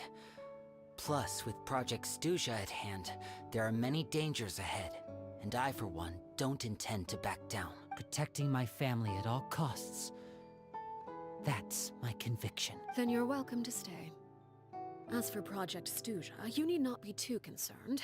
If those cowardly businessmen and heartless dignitaries try to take us down, I'm prepared to teach them a lesson. Having members who longed for the light was our organization's last weakness. With those members no longer among our ranks, the House of the Hearth is like a spider hiding in the shadows. We need only wait for our prey to come to us. At present, our imperative is to use their plan to our advantage. In doing so, a crimson moon shall rise amid the frigid blizzards of winter. No demonstration of loyalty shall go unrewarded, and no sacrifice shall be in vain. As for the two of you, whether we meet again as friend or foe, I'll remember the camaraderie we shared in this moment, no matter how arduous the journey ahead. I hope we both reach our desired destination.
Fremine were recovering at the Hotel Bouffe d'été? Oh, Paimon wonders how they're doing. Maybe we should go check on them.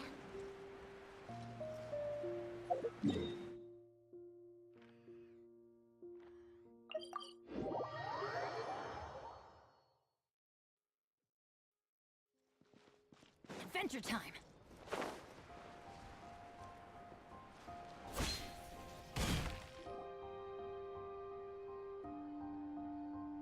Lynette? Fremine? How are you feeling? Much better. Whew, what a relief! What about you? Are you feeling alright? I knew you'd come out unscathed. Us, on the other hand, well, we've been bedridden for 2 days. I couldn't even turn over. Oh, and I wanted to ask, is Clairvy gone? Linny and the other members have left Poisson and returned to the House of the Hearth. According to him, there haven't been any more sightings of a spirit roaming the house. I see. I'm glad. Father came to check up on us 2 days ago and told us about what happened with Crucibina and Clairvy. Actually, I've met Crucibina before. Wait, what? You've met the former Nan? Crucibina died a year after Clairvy. It was during the year between their deaths that I joined the House of the Hearth. Crucibina had an extremely cruel and radical way of doing things. While she was alive, the atmosphere in the house was suffocating. When I joined, though, the experiment she valued so much had already come to an end, and all the people involved, dead and injured alike, were gone. Crucibina never talked about the past with us newcomers. A couple of months after I joined, Father killed Crucibina and burned all her files. With that, the names of all the people subjected to her experiments, Clairvy included, were lost to the flames, along with the painful memories they represented. Father took in Lenny and me a couple months after that, but she never mentioned anything about Crucibina or Clairvy. It really seems like something she was planning to keep to herself. The last time you talked to her, did she mention why she kept it a secret for so long? She said she didn't want us to be affected by the darkness of the past. She was worried we'd develop a false sense of gratitude towards her if we knew about it. The foundation of a family should be free of any corrupting influence. Whatever happened in the past, it has nothing to do with who we are now. And that's what Father told us in the end. But I still thanked her for everything. It was only after hearing about what Crucibina did that I finally realized how insignificant our lives could have been. The members of the house meant nothing to her. To say that she valued them in any way, even just as a tool, would probably be giving her too much credit.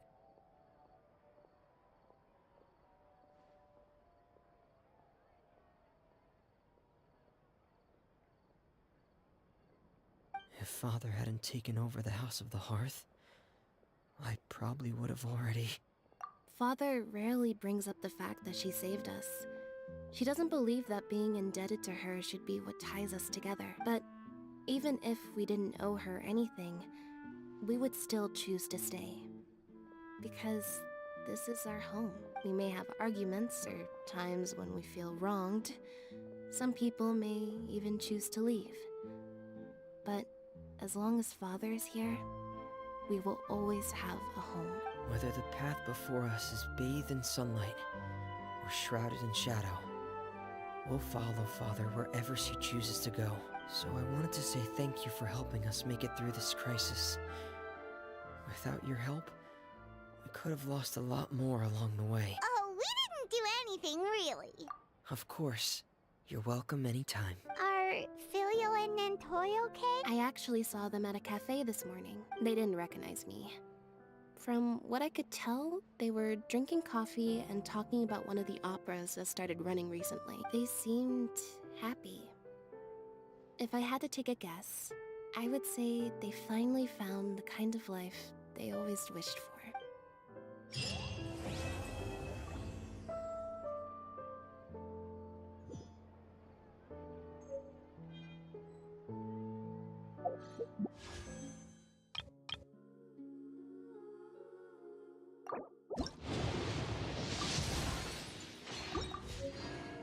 join me on an adventure in...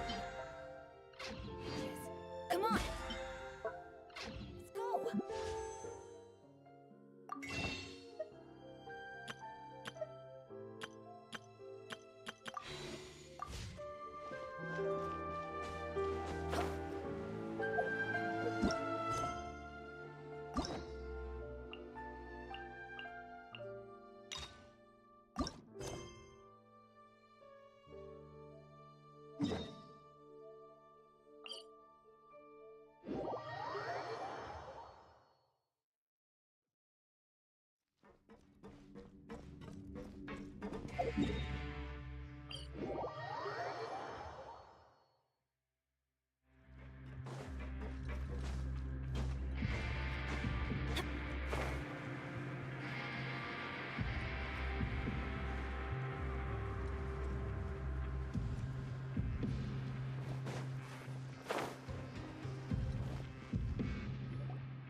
Your Grace, we have taken the Society members into custody. They all tried to flee just a little while ago, as if they had received some kind of order.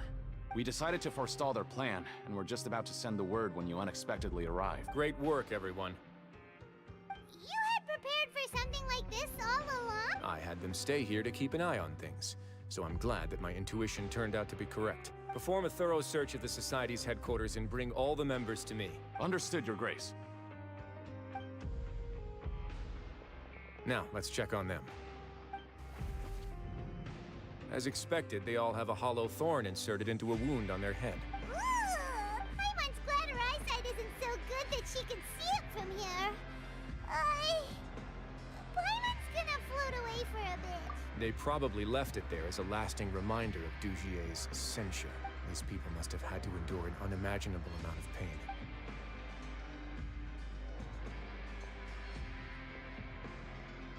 Let's go check out the other areas, too.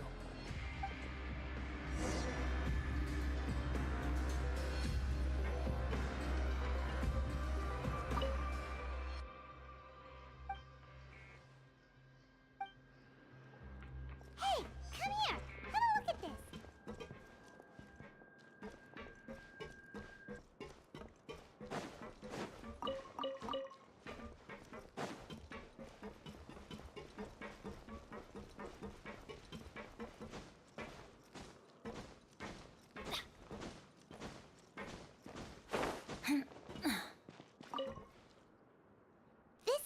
The Paimon found in a box next to the bookshelf. The colors of the covers are completely different, though, and the names of the authors also don't match up.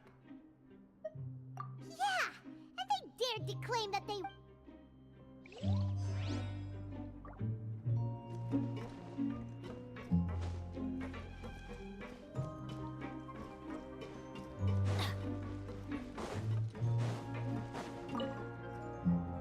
Look at what I found.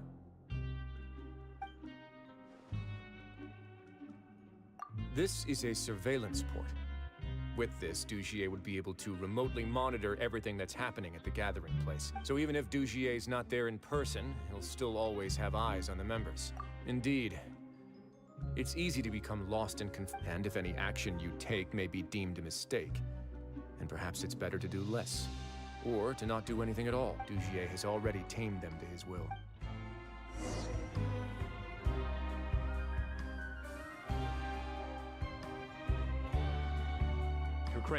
Your Grace! What's the matter? We couldn't find any Society members in the other areas. It also seems like none of the equipment in those rooms were ever used. All the signs of wear and tear are fake. The lime scale, the layers of dust, they were all deliberately added. We also investigated the members' residences and weren't able to find anything. Their neighbors all say that they haven't returned home for ages. Oh. Is that right? They're gone? That could only mean... Indeed.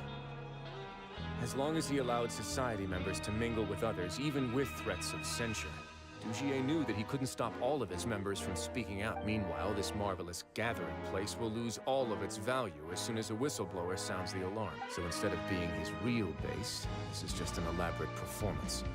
The rest areas, the fancy equipment, even the members that we saw, were merely part of the front. And only the most docile and well-trained members were selected as his performers. But then, where can we actually find it? Let me think. Dugier must be holding all the rest of his members in another place. And if the overseer of my fortress guard has never alerted me to anything of the sort, he must be in Dugier's pocket. I'm of the same mind. Let's go.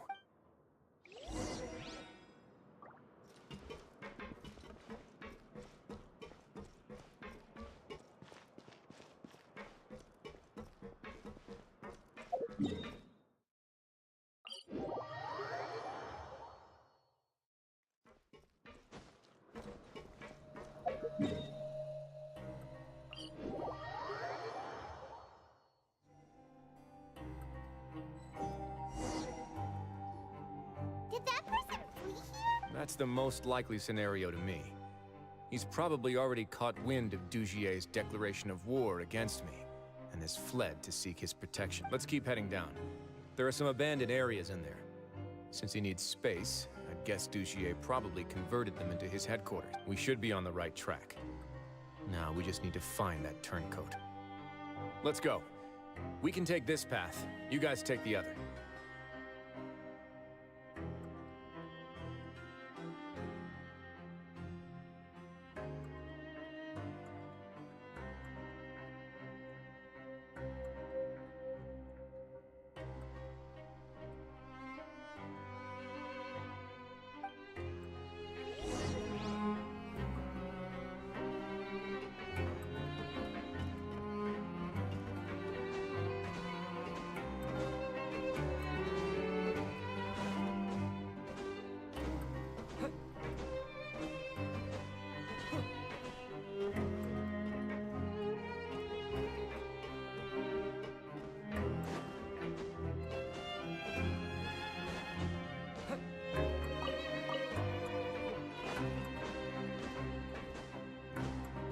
Look!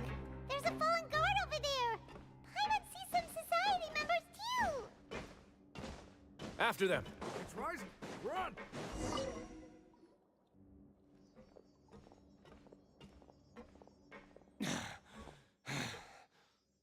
Did Dugier send you? Why did you attack that guard? Come on! It's time to talk! Can't you see that he's trying to help? I will take your cooperation into consideration when it comes time to hand out sentences. But Mr. Dugier, he didn't want this guy to expose our true location. We were just about to dispose of him when you caught up to us. So, in other words, your headquarters should be this way. Yes, it's just down this way. You'll make it there once you've seen him pass through a large drainage pipe. Guards, take them away. Let's go. It's about time.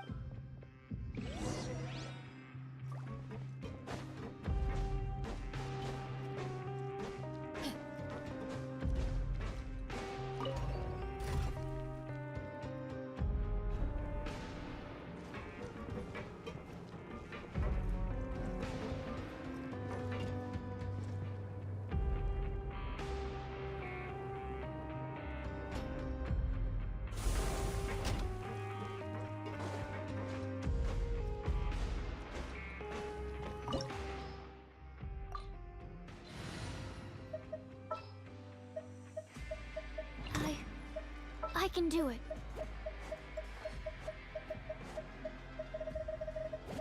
No need to fret. I shall handle this. The threads of your fate lie in my hands.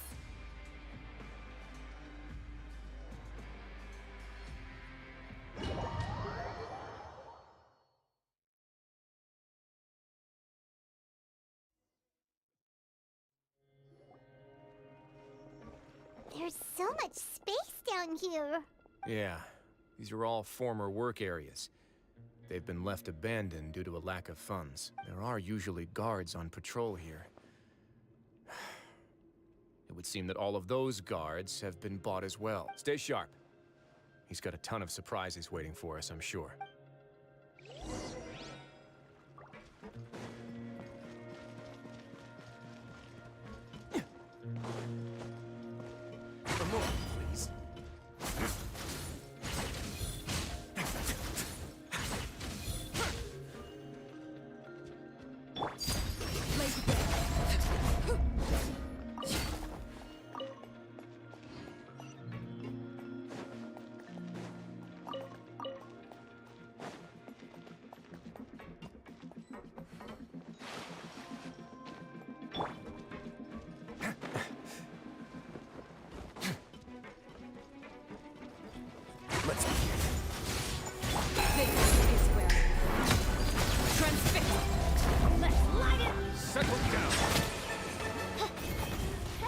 rest for the... Everybody stand back!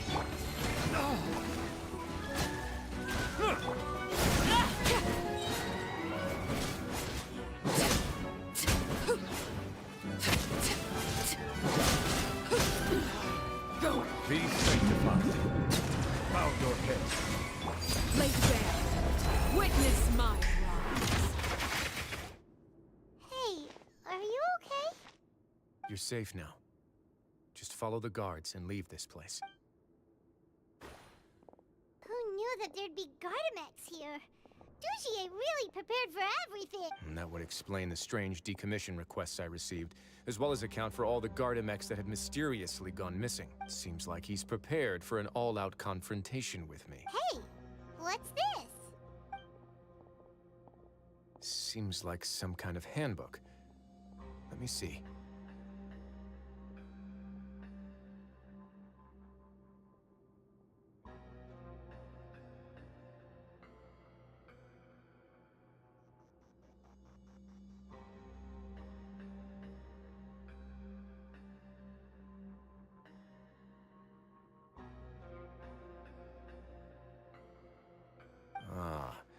This should be the Society's real rules book.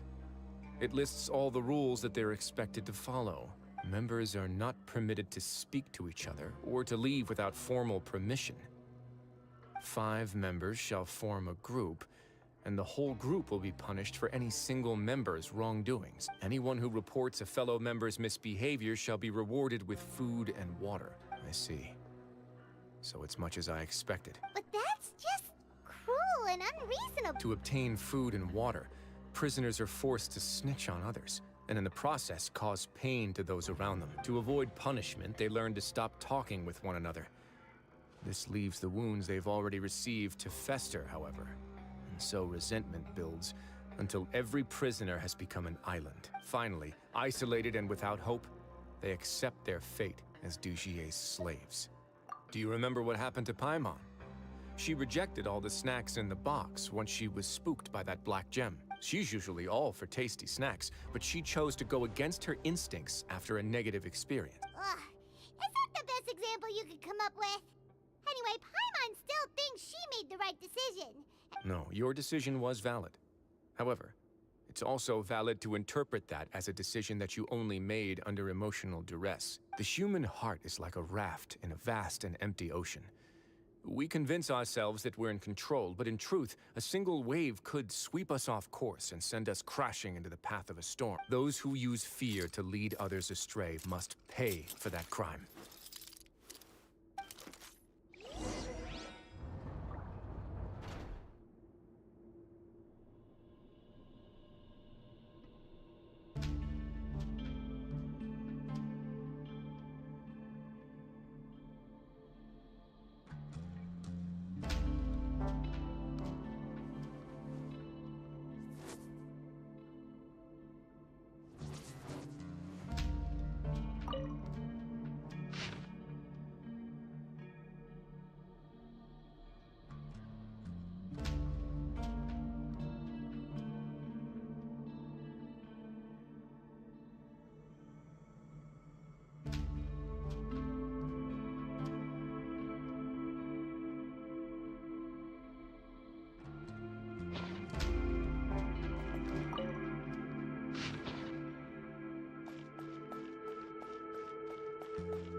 If I'm not mistaken, the space ahead should be the central area of this place.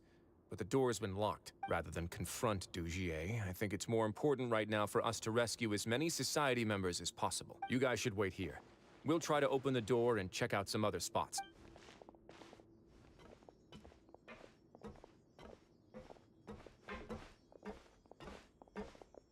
Open the door. Would we have to do something to this mechanism here? get it at all? Forget it. Paimon's just gonna do some trial and error.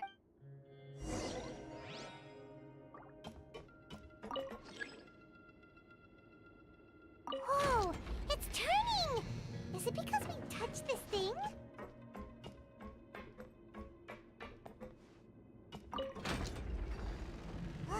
The other side's open! Let's go.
Activate the mechanism in front of us first, just like before.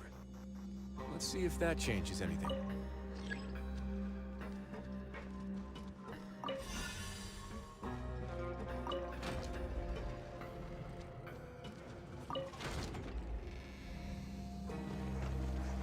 Ooh! The water level's gone way up!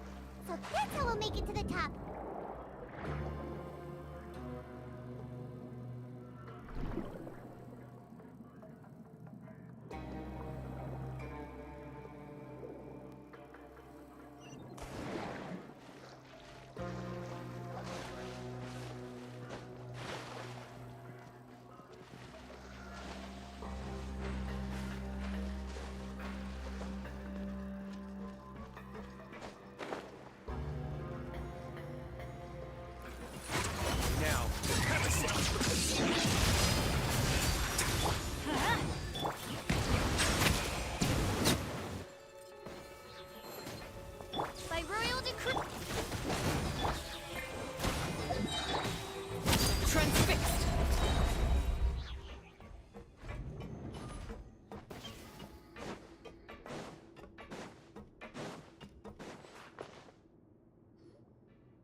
These should be the prison cells. Lots of empty cells in here. Dugier's probably moved them. Let's still rescue the ones who got left behind, though.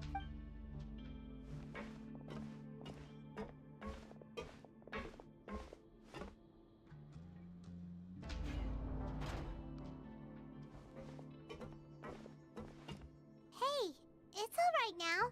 You can leave this place. No, I won't try to leave anymore. I'll never try to leave again. So close to me. I don't want any trouble. No, we're not gonna do that. We won't be able to get through to her right now. Not with the stress response in the way. I'd also guess there are many others here who are more or less like her. Let's let the guards take care of them for now and keep pushing forward.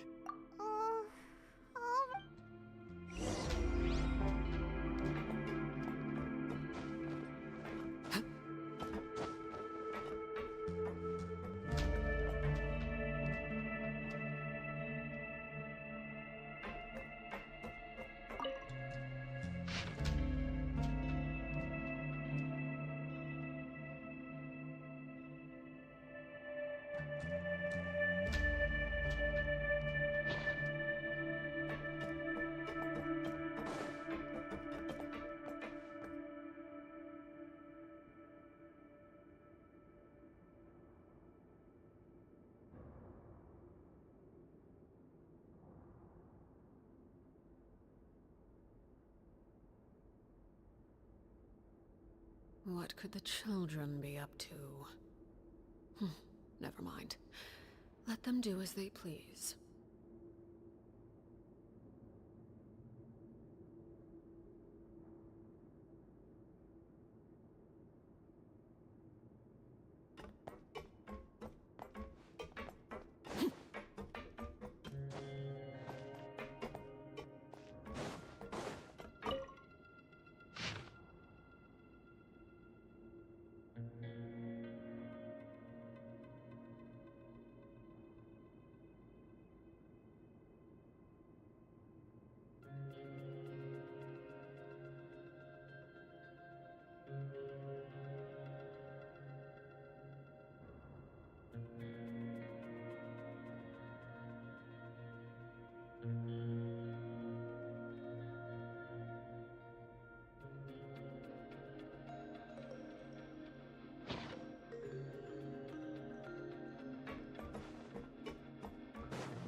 This seems to be... This is a surveillance terminal.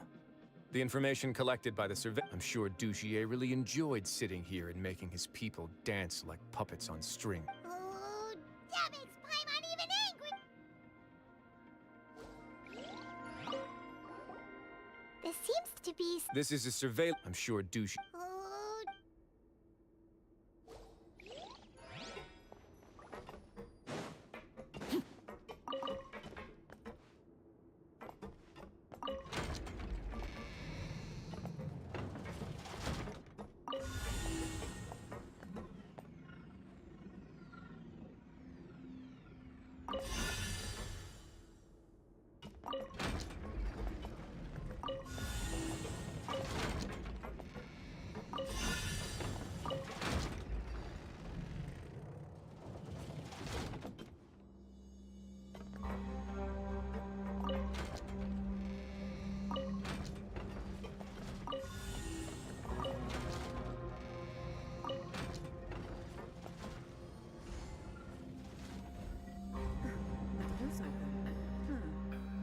Maybe it's His Grace. I'll go take a look. I leave this area to you. Make sure to bring everyone out safe. Understood. And please take care as well, Your Grace. We'll return here right away and await your orders. Just focus on the tasks you've been given. I already have reliable help over here. Let's go back. We have unfinished business, do we not? That mechanism from the first room. Maybe we'll also need to hold it in place using the same device to open the door that leads to the central area. Don't forget to bring these along.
must confess to being furious. To think that there are still some of you who find it permissible to spit upon our rules. Remember their names. Fasal and Avis. They've betrayed you, betrayed us, and today you will see with your own eyes what'll happen to those who betray our cause. Go on, Avis. Pierce his skull with the thorn in your hands, and then push in the Aqua Dolores. Of course, you will do it one drop at a time. Let it do its magic again, and don't stop until you've pushed all of it in. Thistle, I'm sorry. It's okay. I'll find a way to endure. Oh, shut your wretched mouths! When did I give you permission to speak? My rules are the paramount law of this place. Only more pain will come to those who dare to disobey. That's enough, Dugier. Your rabid screams have been beyond nauseating. Is that His Grace? Oh, Risley. I knew you would come, but I didn't expect you to be so quick. Must you still refuse to let me be? Did I not spell everything out for you already? What's so blasphemous about sharing a slice of the cake with me when you've already got the entire fortress at your feet? It would seem that you can't see the difference between sharing and looting. And on top of that, look at your people. Are they not starving as you wolf down your cake? You stop acting all high and mighty like some hero of justice! Have you forgotten? Nobody in this blasted fortress is innocent! We are all irredeemable monsters who have destroyed something that others held dear. What's so wrong about punishing those who deserve to be punished? And please, are you really gonna tell me that you care about their lives and well-being when you just need a supply of labor to keep this place running? Is it that all you need to keep your cushy life? Sadly, you're wrong on both counts. Unlike you, I've never seen them as currency. The fortress is not only a place for confinement, but also a place for rebirth. Just as people are free to give in to the darkness within their hearts, they are also free to seek redemption and a new beginning. Our bodies have limits, but our spirits will always remain free. They may have made mistakes, but they are still human beings with people and things that they cherish. And most importantly, they should always retain the freedom to choose their own path once they've reflected on their past misdeeds. But you're destroying their spirits with fear, taking their freedom away so that they'll become slaves who will never again feel or think. And you say that's what they've always deserved? You are nothing compared to them. He's really mad. You think me arrogant, Risley? Well, I think you're too young and naive. You understand nothing of this world. Nobody actually sees this fortress as any kind of just a wonderful place. See it for what it is. A dumping ground of pain and misery, irredeemable now and irredeemable forever. No prisoner will listen to you out of gratitude of their hearts. The whip is the only way to make them obey. Had you been just one step slower, I would have already taken control of all the garden mechs in this place. Your vision gives you strength. But how long will it hold against these powerful constructs? You talk big, but in the end, you know nothing outside of power and control. In that case, let me give you a small taste of what real power looks like.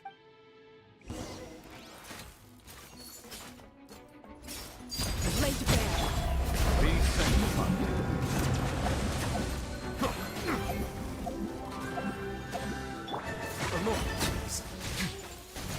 Time. Everybody stand back! Everlasting as the moon! Silence!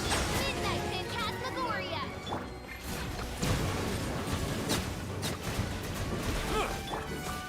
Transfixed!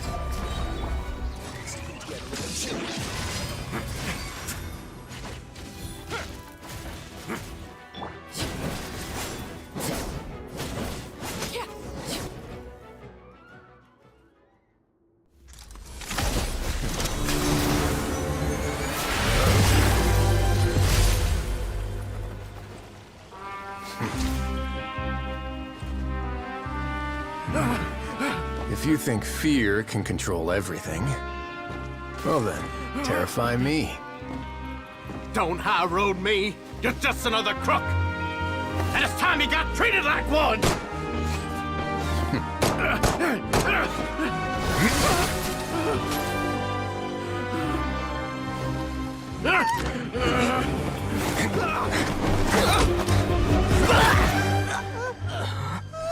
What's the matter? Too scared to shoot straight? I'm warning you. Unauthorized punishment and torture are prohibited here. As the Duke, you should set an example. Funny how that slipped my mind. Well, from this point on, you can forget about that rule. The rules of the fortress are there to keep the likes of you in check. But if the Duke wants somebody dead, he needs no justification. Understood?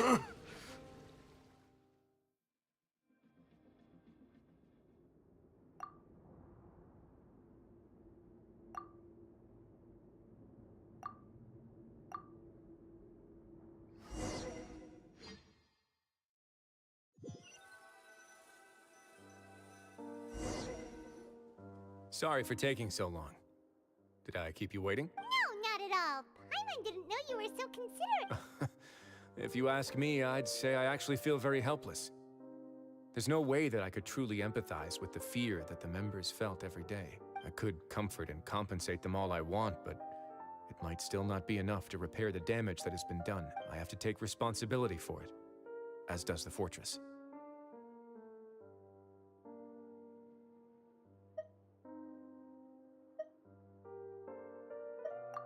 You're right. Besides formal apologies and reprimands, I also probably need to head upstairs to have a talk about how best to manage the guards. So, do you have a plan for how you're gonna deal with him yet? Oh, Dugier? I've already got an idea. For now, I think I'll do nothing. Huh? What? I think it's a very fitting punishment for him to have to imagine the sorts of punishments that will soon be coming his way. He'll be left in the dark with regards to both the dates and the details of his punishment. Of course, that's not to say that I'll be letting him off scot-free. It's not often that I actually get the chance to be creative with my punishments. I'm going to talk to the members of the society. He'll get a chance to experience everything that he's ever inflicted on them. Paimon didn't know you could also be so harsh. Looks like she should watch her tongue when she's around you in the future. Why do you think I'd do that kind of thing to you? You offend me, Paimon. Anyway, jokes aside, thank you so much for all of your help. There's still a lot for me to take care of, so how about this?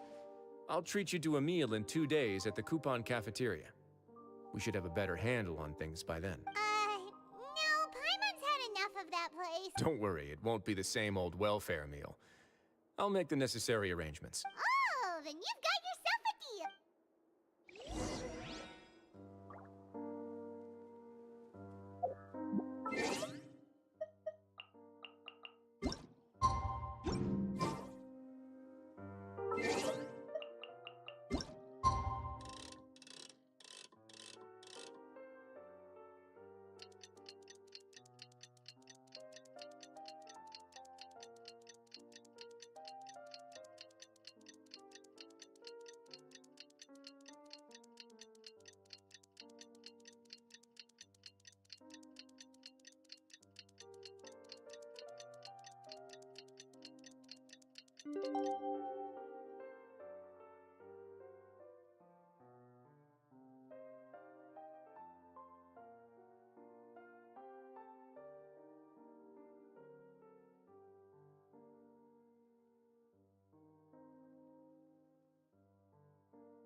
you're here. Paimon never forgets about meals. Even if the traveler forgets, Paimon will remind him for sure. That's not what Paimon meant at all. I'm a little confused, actually. Hey, not you! Jokes aside, I've got some good news.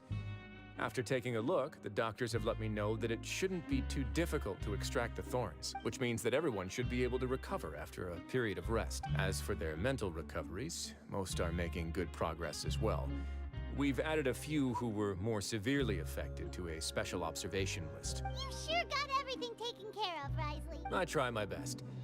After all, it's my duty to take care of everything that happens within my territory. Please, go ahead.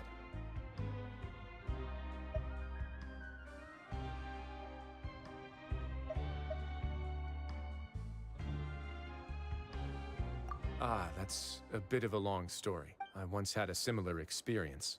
It had to do with the host family I lived with as a child. I was an orphan, adopted by a couple with a great deal of love in their hearts.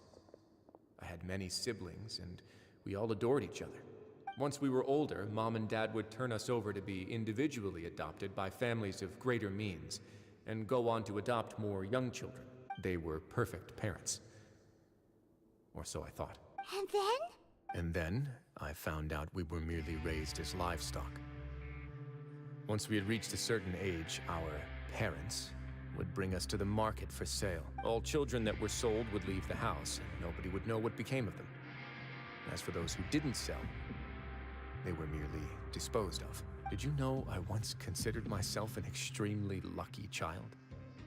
And all of my friends, all of my siblings, they all felt this way as well. I was also not the first to find out about the truth. All those who found out before me were simply added to the disposal pile. I could never shake the feeling of irony every time I juxtaposed their tragic ends against our parents' adoring smiles. Yes, like this society, my parents created a facade of joy, lied to satiate their desires, and even employed incredibly cruel methods to keep their grasp on power. They did all of that, but never considered how their actions would utterly ruin all the children they took under their wing. Worse, perhaps they never cared about that at all, but I did. So in the end, I killed them and set all of the remaining children free. I was convicted for my crimes and exiled to the fortress of Merkade. My methods were extreme, yes, but I was still a teenager at the time. I'd been betrayed by those I trusted most, and I didn't think that more moderate ways would solve the problem. My doubt and helpless anger pushed me forward until I got what I deserved. It's all right. You don't have to tell me what you think. I've already committed to this path, regardless of what anyone may say about it. The least I can do is to make sure that the same tragedy will not happen again in my new home. Sorry to disturb you, everyone. Oh, it's a vis and facade. It was all because you arrived in time. I managed to escape unscathed. We came here on impulse today, because we were hoping that you'd be able to lend us a hand, Your Grace. Please, go on right ahead. I'll do my best to help. It's... I'd like to be wedded to Avis here at the fortress. You're getting married? Yeah, we met each other through the society and both fell into Dugier's trap. But even during our time there, we never doubted each other. We always believed that Dugier was manipulating us, trying to make us mistrust each other. And after this incident, we've come to believe that we've found the one for the rest of our lives. You could say we managed to make the best out of a bad situation. He didn't abandon me, and I didn't forsake him either, but we're still both prisoners. And we also aren't sure if the fortress is the best place to host something so celebratory. So we are just wondering, is our request a bit too out of line? You're right in that the fortress has never hosted a wedding before, but that's no reason to say no, is it? I'll help you make the arrangements. If you need anything special shipped in from the surface, just say the word. Oh, we can't thank you enough, Your Grace. We are actually also planning to stay here after the conclusion of our sentence. Yeah, we've already made tons of special memories here. And we have full confidence in the fortress's future with you at the helm. You're great. Your trust is the highest form of praise. Hey, loosen up a bit. Shouldn't you be the happiest man in Teyvat to hear that people would like to stay of their own free will? Yeah. I'll always take a genuine expression of faith over any obligation to obey.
Something with which to commemorate this occasion.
it up!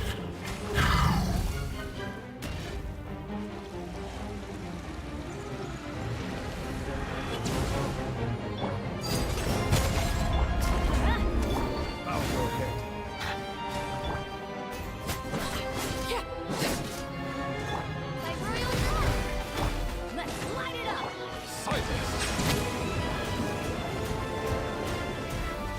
Shadow Raven, left.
Add Astra.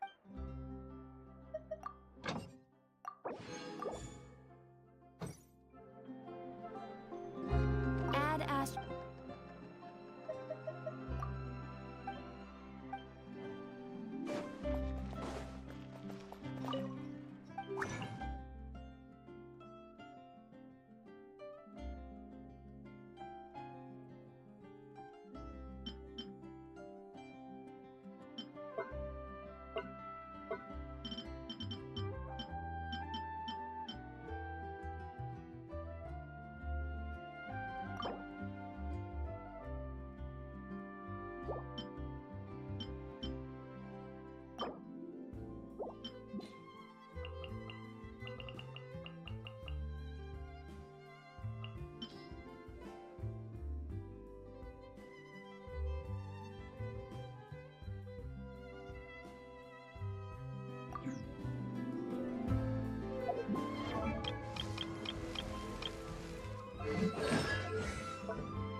tide comes in, I shall return.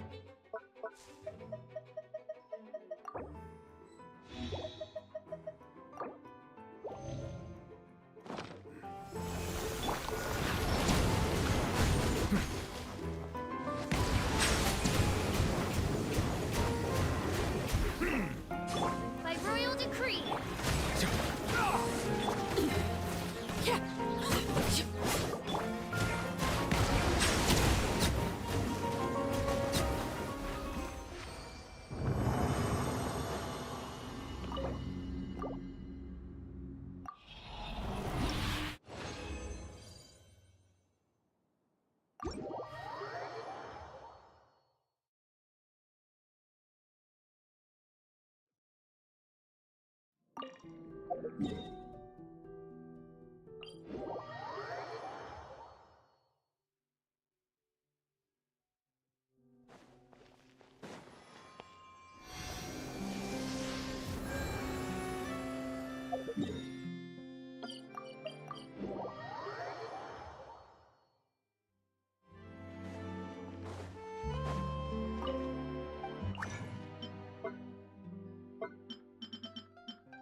Something you wish to report? Go on. You have my undivided attention. Time itself is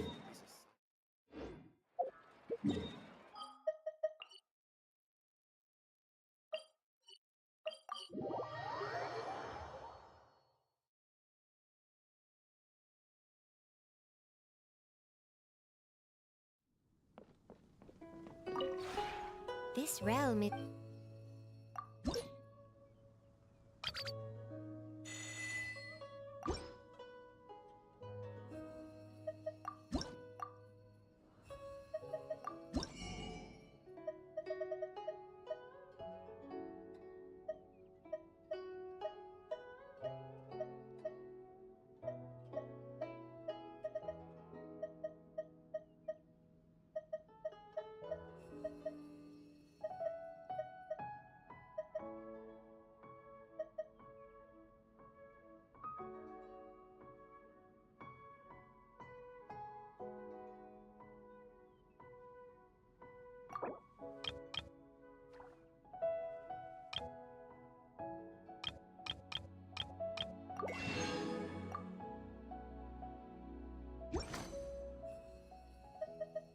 If you ever...